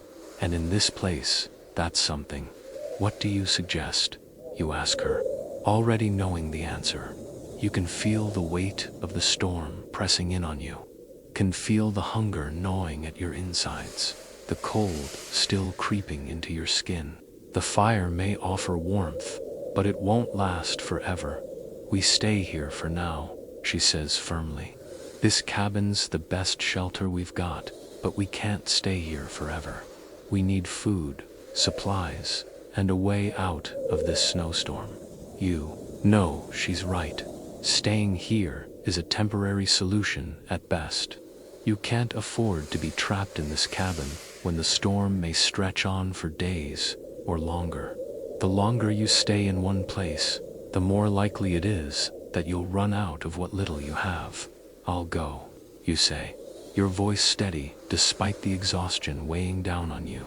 I'll go for supplies, and I'll see if I can find a way out of this. The woman looks at you, considering your words carefully. I'll go with you, she says, surprising you. 2 people are better than 1 out there. We'll make it work. You hesitate, the idea of leaving the safety of the cabin again still weighing heavily on you. The storm is still fierce, still cold, and you know that venturing out again is dangerous. But the cabin won't save you in the long term. She sees the doubt in your eyes. You're not alone in this. We get through this together, one step at a time. You nod, though the decision feels heavier now. You know the risks, but you also know that sitting here waiting isn't an option anymore. I'll rest a bit, you say. Then we go. The night has fully descended now, and the snow seems to have swallowed everything. You pause for a moment, trying to steady your breath, but all that fills your senses is the harsh sound of the wind and the relentless sting of ice against your skin. Every step forward feels like an eternity, the weight of your own exhaustion pressing down on you. The cold is so intense now that it's not just your body, it's your very spirit, trying to chip away at your resolve. Then, from the corner of your eye, you catch a movement. It's subtle, but it's there. A shift in the snow, a crunch, a crack. You freeze, heart pounding, every muscle tensing. Was it a trick of the mind, or had something or someone really moved just beyond your sight? You squint into the blizzard, straining to see through the haze of snow. The swirling white world makes everything look the same, featureless, endless. But the sound of the crunching snow, it's too deliberate to be a figment of imagination. You know that you can't trust the snow, can't trust the wind or the way it plays with your senses. Out here, isolation and fear twist reality into Something unrecognizable. It could be an enemy. The thought lingers. Soldiers, no matter the side, often found themselves battling against more than just the harsh environment. They had to watch their backs at all times, knowing that the unforgiving elements weren't their only threat. And in these conditions, who could tell the difference between the dead and the living, the enemy and the ally? Was it common for soldiers to mistake other men for enemies in the blinding white chaos of a snowstorm? The ambiguity of survival, the uncertainty of every movement, makes it harder to trust your instincts, but you have no choice. You can't just stand here and wait for whatever it is to get closer. You need to act. Your breath comes in shallow, ragged gasps as you take a hesitant step forward, and then another. Your footfalls sound so loud in the silence that they almost feel like an accusation in the vastness of the snowstorm. You make your way toward the source of the sound, every step measured and cautious. Your heart races as you get closer. The snow around you is so thick, so impenetrable, that it's hard to see more than a few feet ahead. Your every instinct screams to hide, to freeze and wait for whatever is lurking to reveal itself. But you can't afford to wait, not anymore. Move with purpose now, your mind sharpening with the clarity of fear. The figure, whatever it is, seems to be moving toward you. With every step, the crunching of snow grows louder. There's a momentary pause, and in that moment, your thoughts whirl. What if it's a fellow soldier, a part of your unit, lost in the storm as you are? Could you find camaraderie even in this cold? But then there's the possibility that it's an enemy, that this is just another trap of war. The tension in the air is palpable. You feel it pressing in from all sides. Your heart hammers in your chest.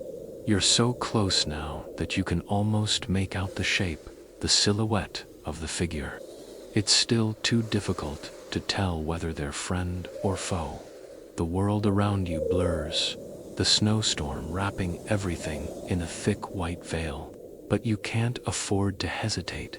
Not now. A part of you wonders if soldiers often had moments like this, and had to decide whether to take the risk or let it slip away. You're trapped in that moment, stuck between the desire to approach and the instinct to retreat. But before you can decide, the figure moves again, closer this time, coming toward you. The question is, are they here to help, or are they here to finish what the storm started? Asterisk, you take a step back, your breath catching in your throat. The figure is getting closer, and now there's no denying it's another soldier. You can't see his face clearly through the blizzard, but the silhouette is unmistakable. He's not moving like an enemy though. His posture is weary, like someone who's just as lost and desperate as you are. Still, you can't trust that. In war, there are no guarantees. Gauge his intentions. He must be in the same condition as you, tired, cold, disoriented. The world around you both is a void of snow and ice, a prison of nature, and yet here he is, surviving it. The soldier seems to notice you at the same time. His eyes flicker toward you, barely visible through the wind-blown snow. He hesitates for a moment, a brief but noticeable pause. Then he calls out, but his voice is barely audible over the wind. It's a strange sound, disembodied, as if the storm itself is swallowing his words. You can't make out what he's saying, but the tone is enough. There's no hostility in it, just the rawness of survival. Your mind races. Do you answer him?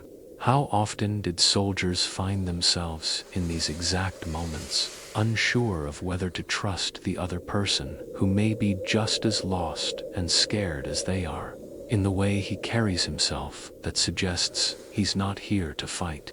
Maybe it's just instinct, but you don't get the sense that he's a threat. You decide to call out, your voice rough from the cold, barely more than a whisper against the wind. "Hey, are you ... Are you okay?" The words sound strange, foreign.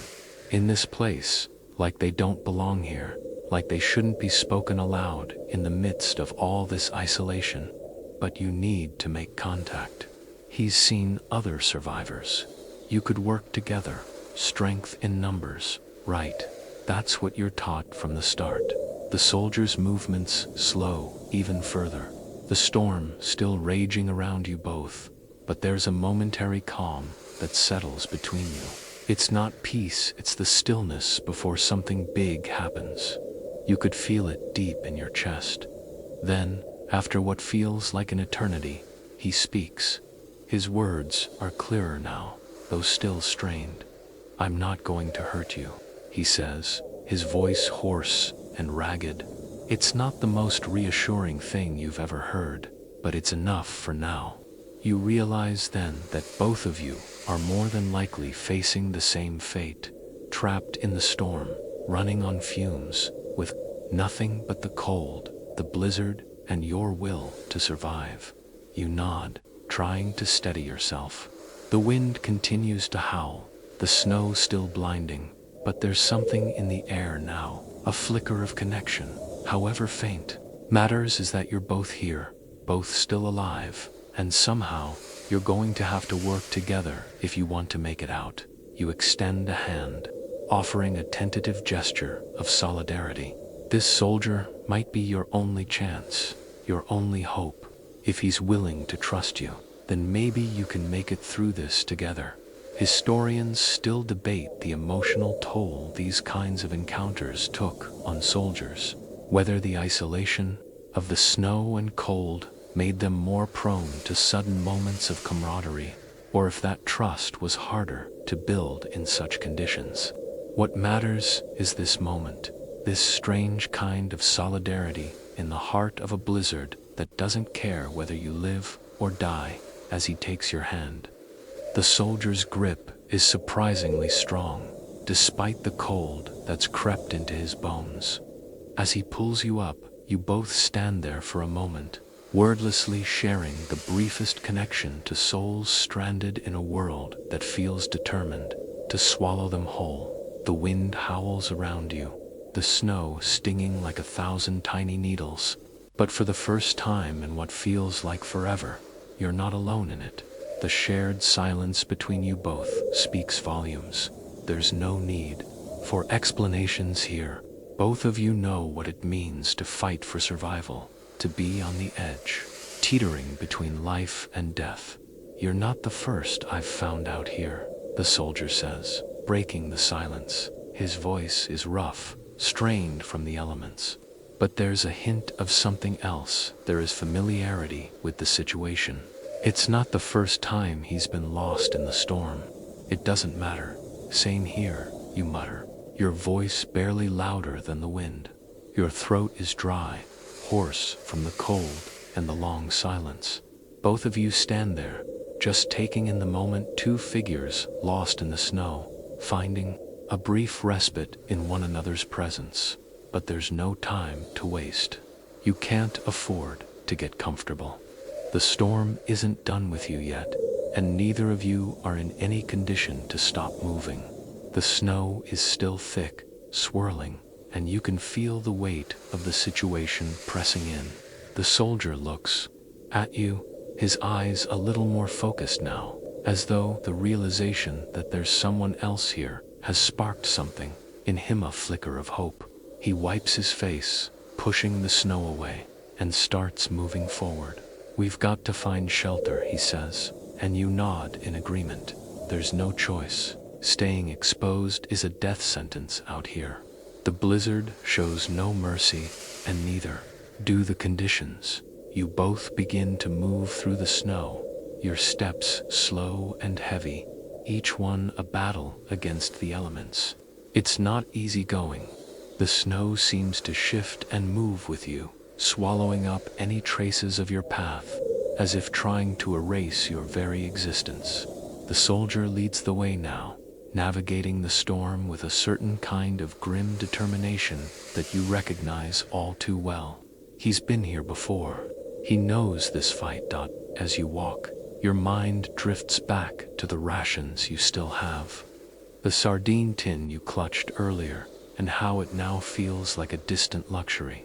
Your stomach growls, reminding you of the gnawing hunger. The food you have won't last long, not with both of you needing it. Every bite must be measured, every scrap saved. It's a cruel reality, but one you've come to know too well. How often did soldiers face this dilemma, torn between the need to nourish themselves and the knowledge that there was no guarantee they would make it to the next meal? The soldier, noticing your discomfort, reaches into his pack and pulls out a small, half-frozen ration bar. He doesn't offer it to you directly, but gestures to it with a subtle nod. It's the smallest of gestures, but you recognize it for what it is: an offering of survival, a shared understanding. You accept it with a silent nod of thanks. The bar is cold, the taste flat and unappetizing, but it's food, and in this moment, it might be the most valuable thing in the world. As you continue trudging through the snow, you can't help but think about what the soldier said. He's found others out here. How many? Were any of them still alive? The uncertainty gnaws at you, but you push the thought aside. There's no time to dwell on what might have been. The only thing that matters now is getting through the storm, finding shelter, and surviving for just one more day. The wind picks up again, and the snow begins to fall harder, swirling in all directions. The soldier's figure ahead of you becomes a blur, swallowed by the storm. You keep your head down and follow, step by step, your body numb, your thoughts scattered in the cold. This is the part of survival that doesn't get talked about. The endless struggle against the environment. You know the enemy in front of you, the threat of being killed by a bullet or an explosion, but the cold, the blizzard, that's something else entirely. It's an enemy that doesn't fight fair. It doesn't give warnings, and it's one that you can never predict. You glance at the soldier ahead, his form becoming more and more indistinct in the whiteness. This is where the fight really happens. Not against the enemy on the battlefield, but against the world itself and the blizzard that will show no mercy. You've got no choice but to keep going, one step at a time. The snow seems to stretch endlessly before you, an infinite expanse of white. You're not sure how much time has passed, maybe more, but the world outside has become nothing but cold and wind. The storm continues to whip around you, relentless and unforgiving. Your body feels heavy, worn down, as if every part of you is weighed down by the storm itself. The cold has dug its claws deep into your skin, and your muscles ache with every step. The soldier ahead of you is still moving, be even more lost. His steady pace is a small comfort amidst the chaos of the storm. It's like he's found a rhythm in all this madness, an unspoken understanding of how to navigate the fury of the blizzard. You glance at the ration bar in your hand, the small sliver of food you've been chewing on for the past few minutes. It doesn't taste like much, just the bitter taste of survival. It's cold, frozen almost, and your teeth protest as you bite down. You swallow it slowly, the food offering no real warmth, no comfort. You're not sure how much longer you can go on with so little. You can feel your body weakening, your energy draining with every passing minute. The hunger is gnawing at you, but you push it aside. You have no choice. You need to survive. The soldier pauses ahead, turning back to look at you. His eyes, though strained and exhausted, seem to hold a hint of resolve. You're not sure if he's leading you to somewhere safe, or if he's just as lost as you are. You don't ask. There's no time for questions. The only thing that matters is surviving. Hang in there, he says, his voice barely audible over the howling wind. We're close. There's a shelter nearby. You want to believe him, The thought of shelter, of warmth, is enough to make your heart race with hope. But you've learned not to trust hope too easily out here. How many times had soldiers been promised safety, only to find it slipping away, lost to the storm? Still, you push forward, driven by that faint glimmer of possibility. Shelter, safety, warmth. You could almost feel it if you close your eyes. And for a moment, you let yourself believe it's within reach. You keep moving, step by step, though your legs are growing weaker with each passing second. The storm is relentless, and every step you take feels like you're moving through thick, suffocating molasses. You glance up at the soldier ahead, watching his steady form as he trudges through the snow. There's no sign of weakness in his movements, even though you know he must feel it. The exhaustion, the cold, the hunger, but he keeps going, and so do you. The thought of stopping, of giving up, isn't an option. The storm doesn't care about weakness, about fatigue. It just takes, without mercy, without remorse, just a little further. He calls back to you, his voice strained but determined. You can't help but believe him. You have to believe him. This is your only chance. But as the minutes drag on, something begins to feel wrong. The snow seems to be getting thicker, the storm more intense. The shelter the soldier promised is nowhere in sight, and you begin to feel a twinge of panic creep into your chest. How far had you come? How long had you been walking? The snow is swallowing everything, erasing all trace of the path you've taken. You glance around, trying to spot any landmark, but all you see is the same featureless whiteness. You try to call out to the soldier, but your voice is lost in the storm. The wind howls, and your words are swept away, never to reach his ears. You push forward, but with each step, doubt gnaws at you. Are you heading in the right direction? Suddenly, the soldier's figure disappears ahead of you, swallowed by the storm. Panic rises in your chest as you call out to him, but the wind drowns out your words. You take another step forward, your heart pounding in your chest. The world feels like it's closing in on you, where every direction is the same. Every sound swallowed by the storm. The storm is alive. It feels like yourself in its endless void. You can't even tell if the soldier is still ahead of you anymore. You can barely see your own hands in front of your face. Is this how soldiers disappeared during the war? Just lost to the elements, swallowed up by the snow without a trace. Historians debate whether anyone ever truly found those lost in the storms of the Eastern Front, or if they simply became part of the blizzard's eternal, icy grip. The thought of being lost like that, never to be found, is enough to make your chest tighten with fear. You can't afford to lose yourself out here. You try to steady your breathing, trying to calm the panic that's rising within you. You're not dead yet. You're still here. You're still moving.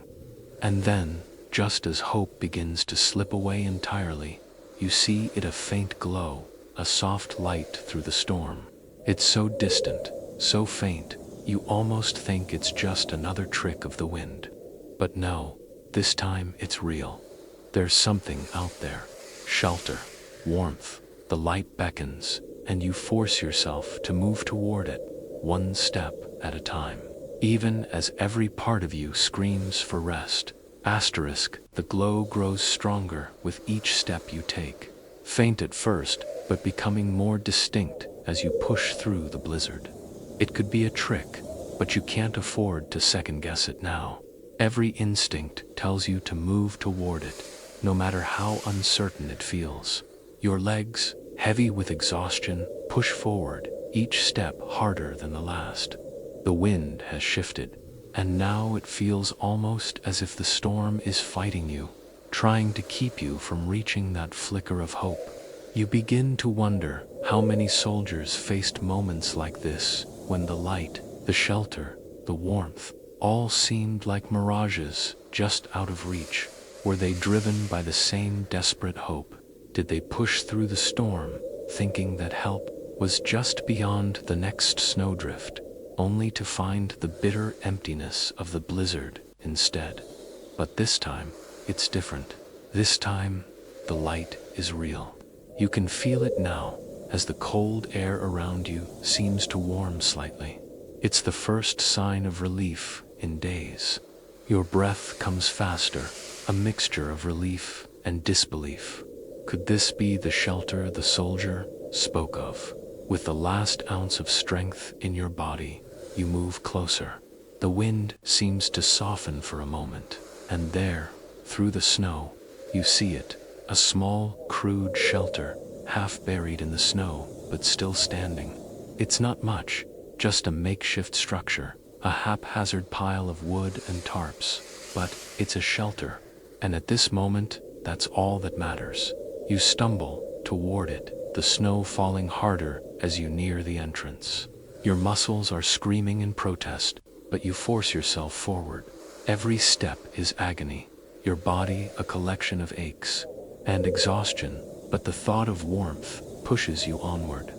The shelter looks like a distant, dreamlike, something you weren't supposed to find in the middle of this frozen wasteland. You reach the entrance, your hands trembling as you pull aside the tarp. Inside, the shelter is sparse, but there's a fire burning in the center, small and crackling. The warmth is almost overwhelming, like it's inviting you to collapse right there in its glow. For a moment, you just stand in the doorway, letting the warmth wash over you, letting yourself believe that you've made it, you've survived. You step inside, closing the tarp behind you. The soldier who had led you here is already huddled near the fire, his face drawn with exhaustion, but a small glimmer of relief in his eyes. He looks at you, then back at the fire, and then says, "We made it." You can't help but let out a shaky breath of relief, the words too much to process. You've made it through the storm. You're safe, at least for now. The warmth of the fire pulls at your fatigued body, making you feel lightheaded, like you're about to collapse. But you force yourself to stay awake. The soldier hands you a ration of some kind better than nothing, and you accept it with a silent nod. You sit down next to him, the fire casting flickering shadows on the walls of the shelter. The storm is still raging outside, but you're no longer trapped in it. The warmth wraps around you like a blanket, and for the first time in days, you let yourself relax just for a moment. The reality of your survival hasn't fully settled in yet. The blizzard is still out there, still angry, still waiting. But here, inside this small shelter, you've found a kind of peace. For a moment, you both sit in silence, watching the fire crackle. It's a quiet, peaceful kind of silence, but there's an unspoken understanding between you. You're both soldiers, both survivors, and this moment of quiet amidst the chaos is all you've got. "Did you think we were going to make it?" the soldier asks, suddenly, his voice softer now, quieter than it had been earlier. You think about it for a moment, the exhaustion weighing on your mind, the storm still howling outside. You know the truth, even if it's not something you want to admit. "No," you reply softly, your voice barely audible over the crackle of the fire. "I wasn't sure, but we did." The soldier nods, his gaze fixed on the fire. There's something almost comforting about this moment. The war feels far away, now lost in the storm outside, replaced by the simple act of surviving. You sit together in silence, the warmth of the fire the only thing connecting you to the world outside. The storm is still out there, but for now, you've won, and that's enough. Historians still debate how much these moments of respite, these quiet pauses in the storm, meant to soldiers on the front lines. Was the true test of survival not in the battles fought, but in the moments between them? The silence between explosions, the peace between the chaos. Perhaps, in the end, it was those small, fragile moments of survival that made all the difference. For now, though, you don't think about any of that. All you can do is focus on the present. You made it, and that's all that matters. The soldier's grip is surprisingly strong, despite the cold that's crept into his bones. As he pulls you up, you both stand there for a moment, wordlessly sharing the briefest connection to souls stranded in a world that feels determined to swallow them whole. The wind howls around you, the snow stinging like 1,000 tiny needles. But for the first time in what feels like forever, you're not alone in it. The shared silence between you both speaks volumes. There's no need for explanations here. Both of you know what it means to fight for survival, to be on the edge, teetering between life and death. You're not the first I've found out here, the soldier says, breaking the silence. His voice is rough, strained from the elements. But there's a hint of something else. There is familiarity with the situation. It's not the first time he's been lost in the storm. It doesn't matter. Same here, you mutter, your voice barely louder than the wind. Your throat is dry, hoarse from the cold and the long silence.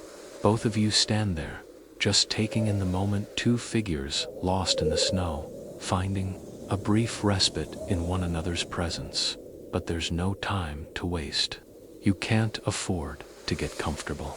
The storm isn't done with you yet, and neither of you are in any condition to stop moving.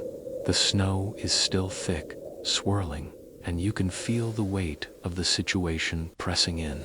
The soldier looks at you, his eyes a little more focused now, as though the realization that there's someone else here has sparked something in him, a flicker of hope.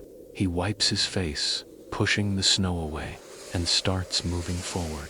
We've got to find shelter, he says, and you nod in agreement. There's no choice. Staying exposed is a death sentence out here. The blizzard shows no mercy, and neither do the conditions. You both begin to move through the snow, your steps slow and heavy, each one a battle against the elements. It's not easy going. The snow seems to shift and move with you, swallowing up any traces of your path, as if trying to erase your very existence. The soldier leads the way now, navigating the storm with a certain kind of grim determination that you recognize all too well. He's been here before. He knows this fight. As you walk, your mind drifts back to the rations you still have. The sardine tin you clutched earlier, and how it now feels like a distant luxury. Your stomach growls, reminding you of the gnawing hunger. The food you have won't last long, not with both of you needing it. Every bite must be measured, every scrap saved. It's a cruel reality, but one you've come to know too well. How often did soldiers face this dilemma, torn between the need to nourish themselves and the knowledge that there was no guarantee they would make it to the next meal? The soldier, noticing your discomfort, reaches into his pack and pulls out a small, half-frozen ration bar. He doesn't offer it to you directly, but gestures to it with a subtle nod. It's the smallest of gestures, but you recognize it for what it is, an offering of survival, a shared understanding. You accept it with a silent nod of thanks. The bar is cold, the taste flat and unappetizing, but it's food, and in this moment, it might be the most valuable thing in the world. As you continue trudging through the snow, you can't help but think about what the soldier said. He's found others out here. How many? Were any of them still alive? The uncertainty gnaws at you, but you push the thought aside. There's no time to dwell on what might have been. The only thing that matters now is getting through the storm, finding shelter, and surviving for just one more day. The wind picks up again, and the snow begins to fall harder, swirling in all directions. The soldier's figure ahead of you becomes a blur, swallowed by the storm. You keep your head down and follow, step by step, your body numb, your thoughts scattered in the cold. This is the part of survival that doesn't get talked about. The endless struggle against the environment. You know the enemy in front of you, the threat of being killed by a bullet or an explosion, but the cold, the blizzard, that's something else entirely. It's an enemy that doesn't fight fair. It doesn't give warnings, and it's one that you can never predict. You glance at the soldier ahead, his form becoming more and more indistinct in the whiteness. This is where the fight really happens. Not against the enemy on the battlefield, but against the world itself and the blizzard that will show no mercy. You've got no choice but to keep going, one step at a time. The snow seems to stretch endlessly before you, an infinite expanse of white. You're not sure how much time has passed maybe more, but the world outside has become nothing but cold and wind. The storm continues to whip around you, relentless and unforgiving. Your body feels heavy, worn down, as if every part of you is weighed down by the storm itself. The cold has dug its claws deep into your skin, and your muscles ache with every step. The soldier ahead of you is still moving, be even more lost. His steady pace is a small comfort amidst the chaos of the storm. It's like he's found a rhythm in all this madness, an unspoken understanding of how to navigate the fury of the blizzard. You glance at the ration bar in your hand, the small sliver of food you've been chewing on for the past few minutes. It doesn't taste like much, just the bitter taste of survival.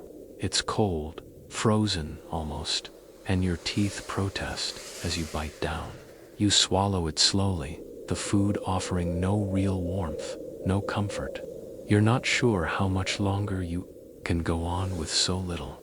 You can feel your body weakening, your energy draining with every passing minute.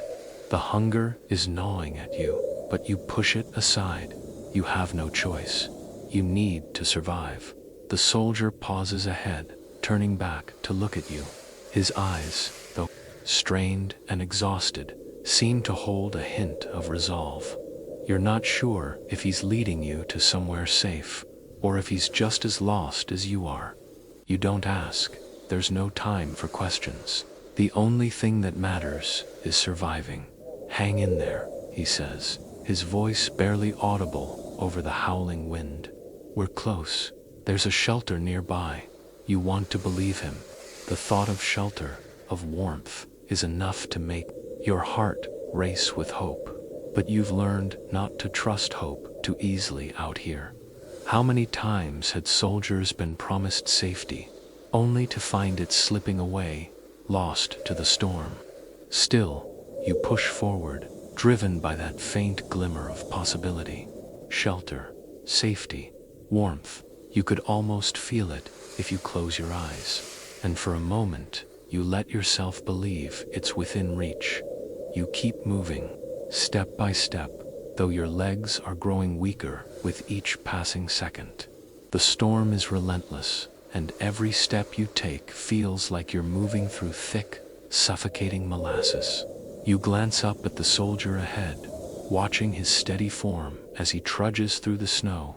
There's no sign of weakness in his movements, even though you know he must feel it. The exhaustion, the cold, the hunger, but he keeps going, and so do you. The thought of stopping, of giving up, isn't an option. The storm doesn't care about weakness, about fatigue. It just takes, without mercy, without remorse, just a little further. He calls back to you, his voice strained but determined. You can't help but believe him. You have to believe him. This is your only chance. But as the minutes drag on, something begins to feel wrong. The snow seems to be getting thicker, the storm more intense. The shelter the soldier promised is nowhere in sight, and you begin to feel a twinge of panic creep into your chest. How far had you come? How long had you been walking? The snow is swallowing everything, erasing all trace of the path you've taken. You glance around, trying to spot any landmark, but all you see is the same featureless whiteness. You try to call out to the soldier, but your voice is lost in the storm. The wind howls, and your words are swept away, never to reach his ears. You push forward, but with each step, doubt gnaws at you. Are you heading in the right direction? Suddenly, the soldier's figure disappears ahead of you, swallowed by the storm. Panic rises in your chest as you call out to him, but the wind drowns out your words. You take another step forward, your heart pounding in your chest. The world feels like it's closing in on you, where every direction is the same. Every sound swallowed by the storm. The storm is alive. It feels like yourself in its endless void. You can't even tell if the soldier is still ahead of you anymore. You can barely see your own hands in front of your face. Is this how soldiers disappeared during the war? Just lost to the elements, swallowed up by the snow without a trace. Historians debate whether anyone ever truly found those lost in the storms of the Eastern Front, or if they simply became part of the blizzard's eternal, icy grip. The thought of being lost like that, never to be found, is enough to make your chest tighten with fear. You can't afford to lose yourself out here. You try to steady your breathing, trying to calm the panic that's rising within you. You're not dead yet. You're still here. You're still moving.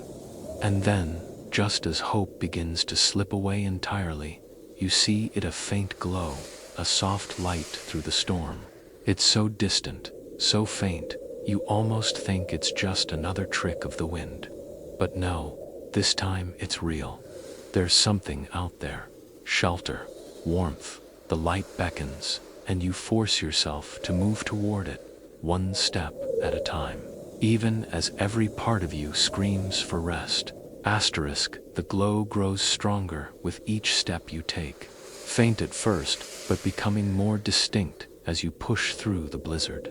It could be a trick, but you can't afford to second-guess it now.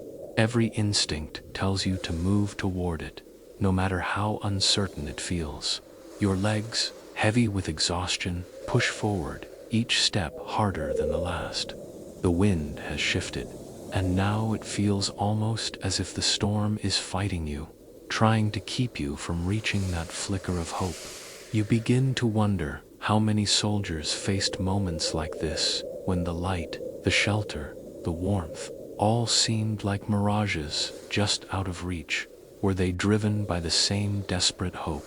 Did they push through the storm, thinking that help was just beyond the next snowdrift, only to find the bitter emptiness of the blizzard instead? But this time, it's different. This time, the light is real. You can feel it now, as the cold air around you seems to warm slightly. It's the first sign of relief in days. Your breath comes faster, a mixture of relief and disbelief. Could this be the shelter the soldier spoke of? With the last ounce of strength in your body, you move closer. The wind seems to soften for a moment, and there, through the snow, you see it, a small, crude shelter, half buried in the snow, but still standing. It's not much, just a makeshift structure, a haphazard pile of wood and tarps, but it's a shelter. And at this moment, that's all that matters. You stumble toward it, the snow falling harder as you near the entrance. Your muscles are screaming in protest, but you force yourself forward. Every step is agony, your body a collection of aches and exhaustion, but the thought of warmth pushes you onward. The shelter looks like a distant, dreamlike, something you weren't supposed to find in the middle of this frozen wasteland. You reach the entrance, your hands trembling as you pull aside the tarp. Inside, the shelter is sparse, but there's a fire burning in the center, small and crackling. The warmth is almost overwhelming, like it's inviting you to collapse right there in its glow. For a moment, you just stand in the doorway, letting the warmth wash over you, letting yourself believe that you've made it, you've survived.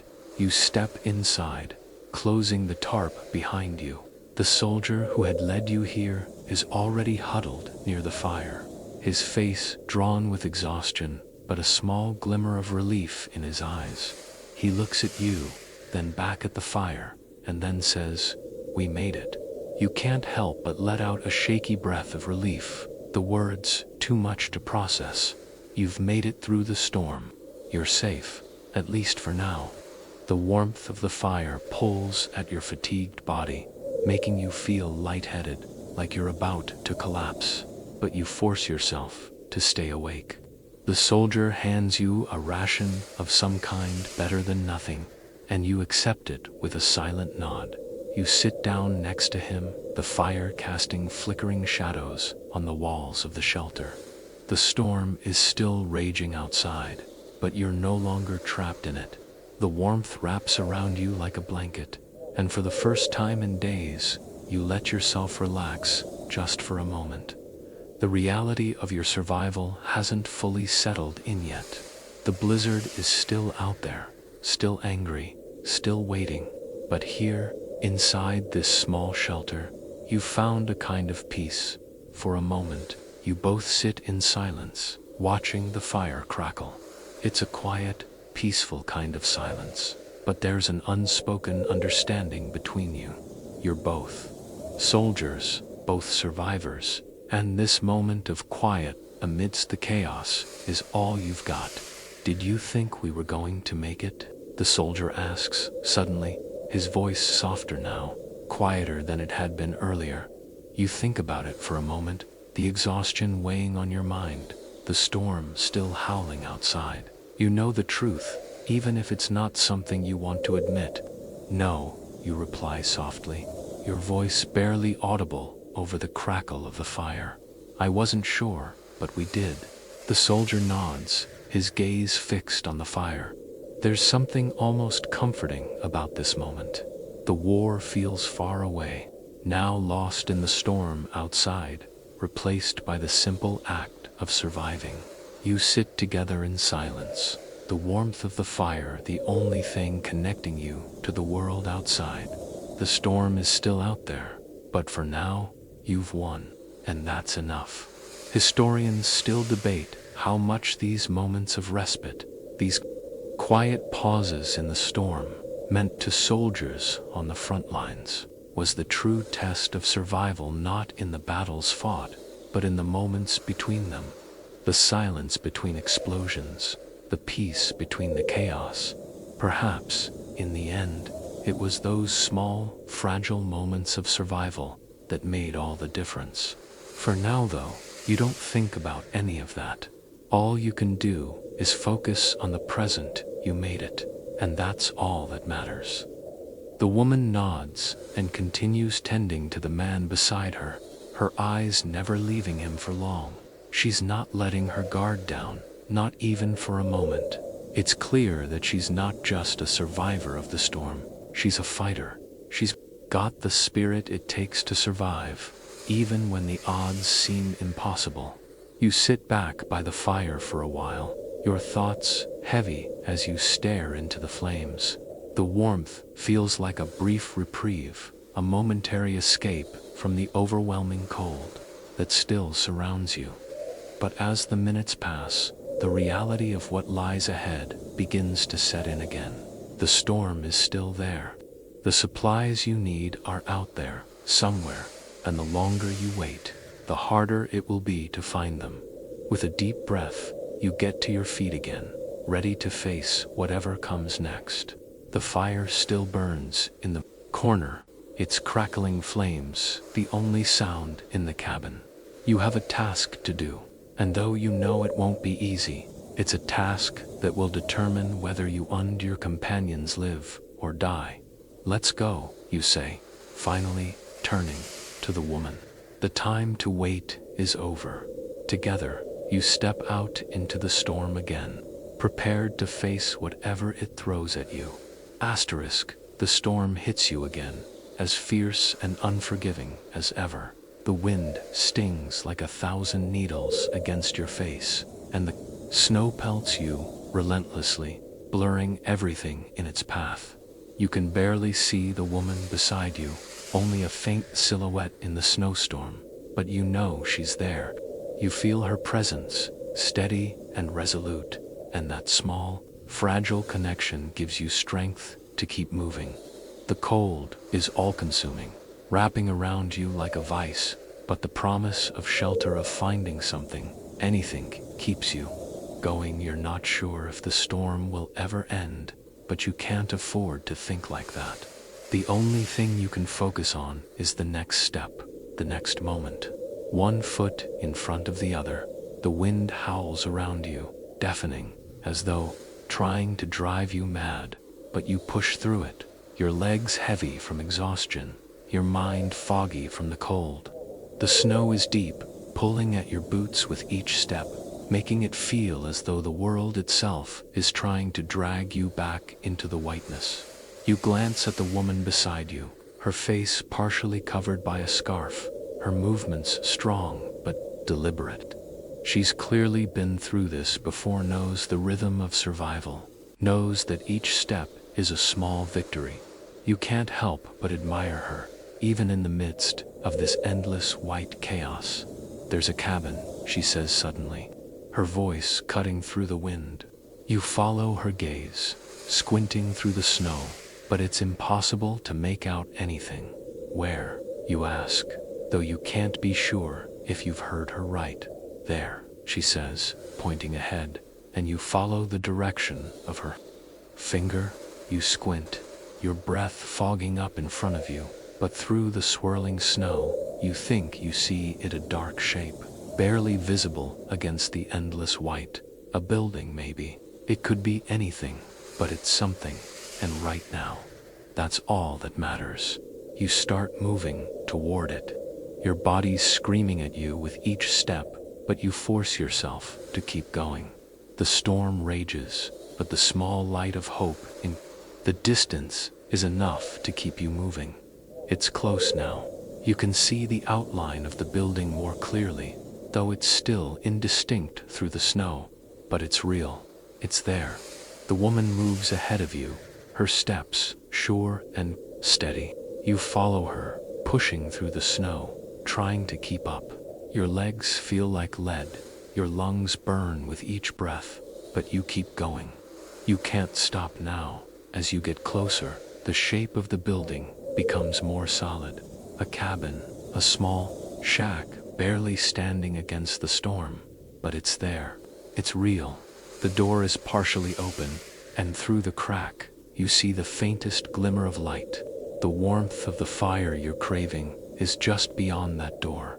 You quicken your pace, urgency building inside you. The storm is still relentless, but you can almost taste the warmth of the shelter, the safety it promises. Every step takes you closer to that promise. The woman reaches the door first, and she pushes it open, stepping inside quickly. You follow her, your body sagging with relief as the wind dies down behind you. The air inside is warmer, the smell of wood smoke filling your nose. You let out a long, shaky breath, the first true exhale of relief you've had in days. The cabin is small, bare, but it's enough. There's a fire burning in the corner, its warmth immediate as it licks at your cold skin. You collapse onto the nearest seat, your legs giving way beneath you. You don't care about the cold floor or the rough surroundings. All that matters is that you're out of the storm. For now, you're safe. You glance at the woman as she closes the door behind you, her shoulders slumped from exhaustion. She's not showing it, but you can see the toll the journey has taken on her. She's been through just as much as you have, if not more, and yet she still presses on. "You made it," she says, her voice softer now, more tired. "We made it." You nod, too exhausted to respond, but the small relief of hearing those words washes over you like a wave. You've made it this far. You're not out of danger yet, but for tonight, you're safe. The cabin is quiet, except for the crackling of the fire.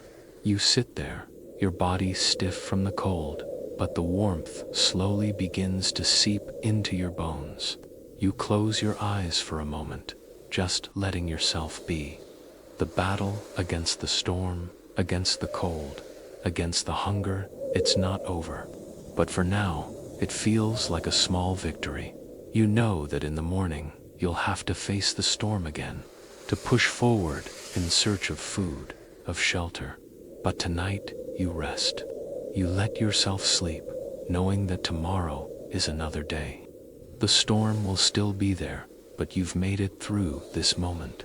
You've survived, and for now, that's enough. Asterisk, asterisk, you wake with a start. The quiet of the cabin, somehow more oppressive than the storm that still rages outside. The warmth from the fire is still there, the flickering glow casting long shadows on the walls, but the feeling of safety you felt last night has already begun to fade. The cold is never far away. You can feel it in the tips of your fingers, in the stiffness of your joints, in the weight of your body telling you to stay, to rest, to wait. But you know waiting won't save you. The storm outside is still a force, a wall of snow and wind that shows no mercy. You can hear the faint howling through the cracks in the walls, the snow continuing to fall, blanketing the world in an endless, unyielding white. But you're inside, and for a moment, you let yourself believe that might be enough. The woman beside you shifts, her breathing shallow, and you see the tension in her face. She hasn't slept much, and neither have you. The exhaustion weighs heavily on both of you, but you can't rest too long. The storm has already taken so much from you. You can't let it take any more. We have to keep moving, you whisper.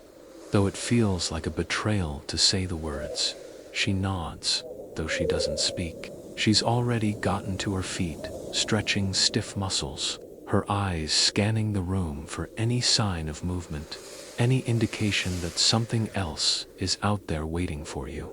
The world outside is still a blizzard, but at least you know there's a chance beyond the walls of the cabin. You gather what little you have, some water, a few scraps of bread, and the clothes you've kept bundled around you for warmth.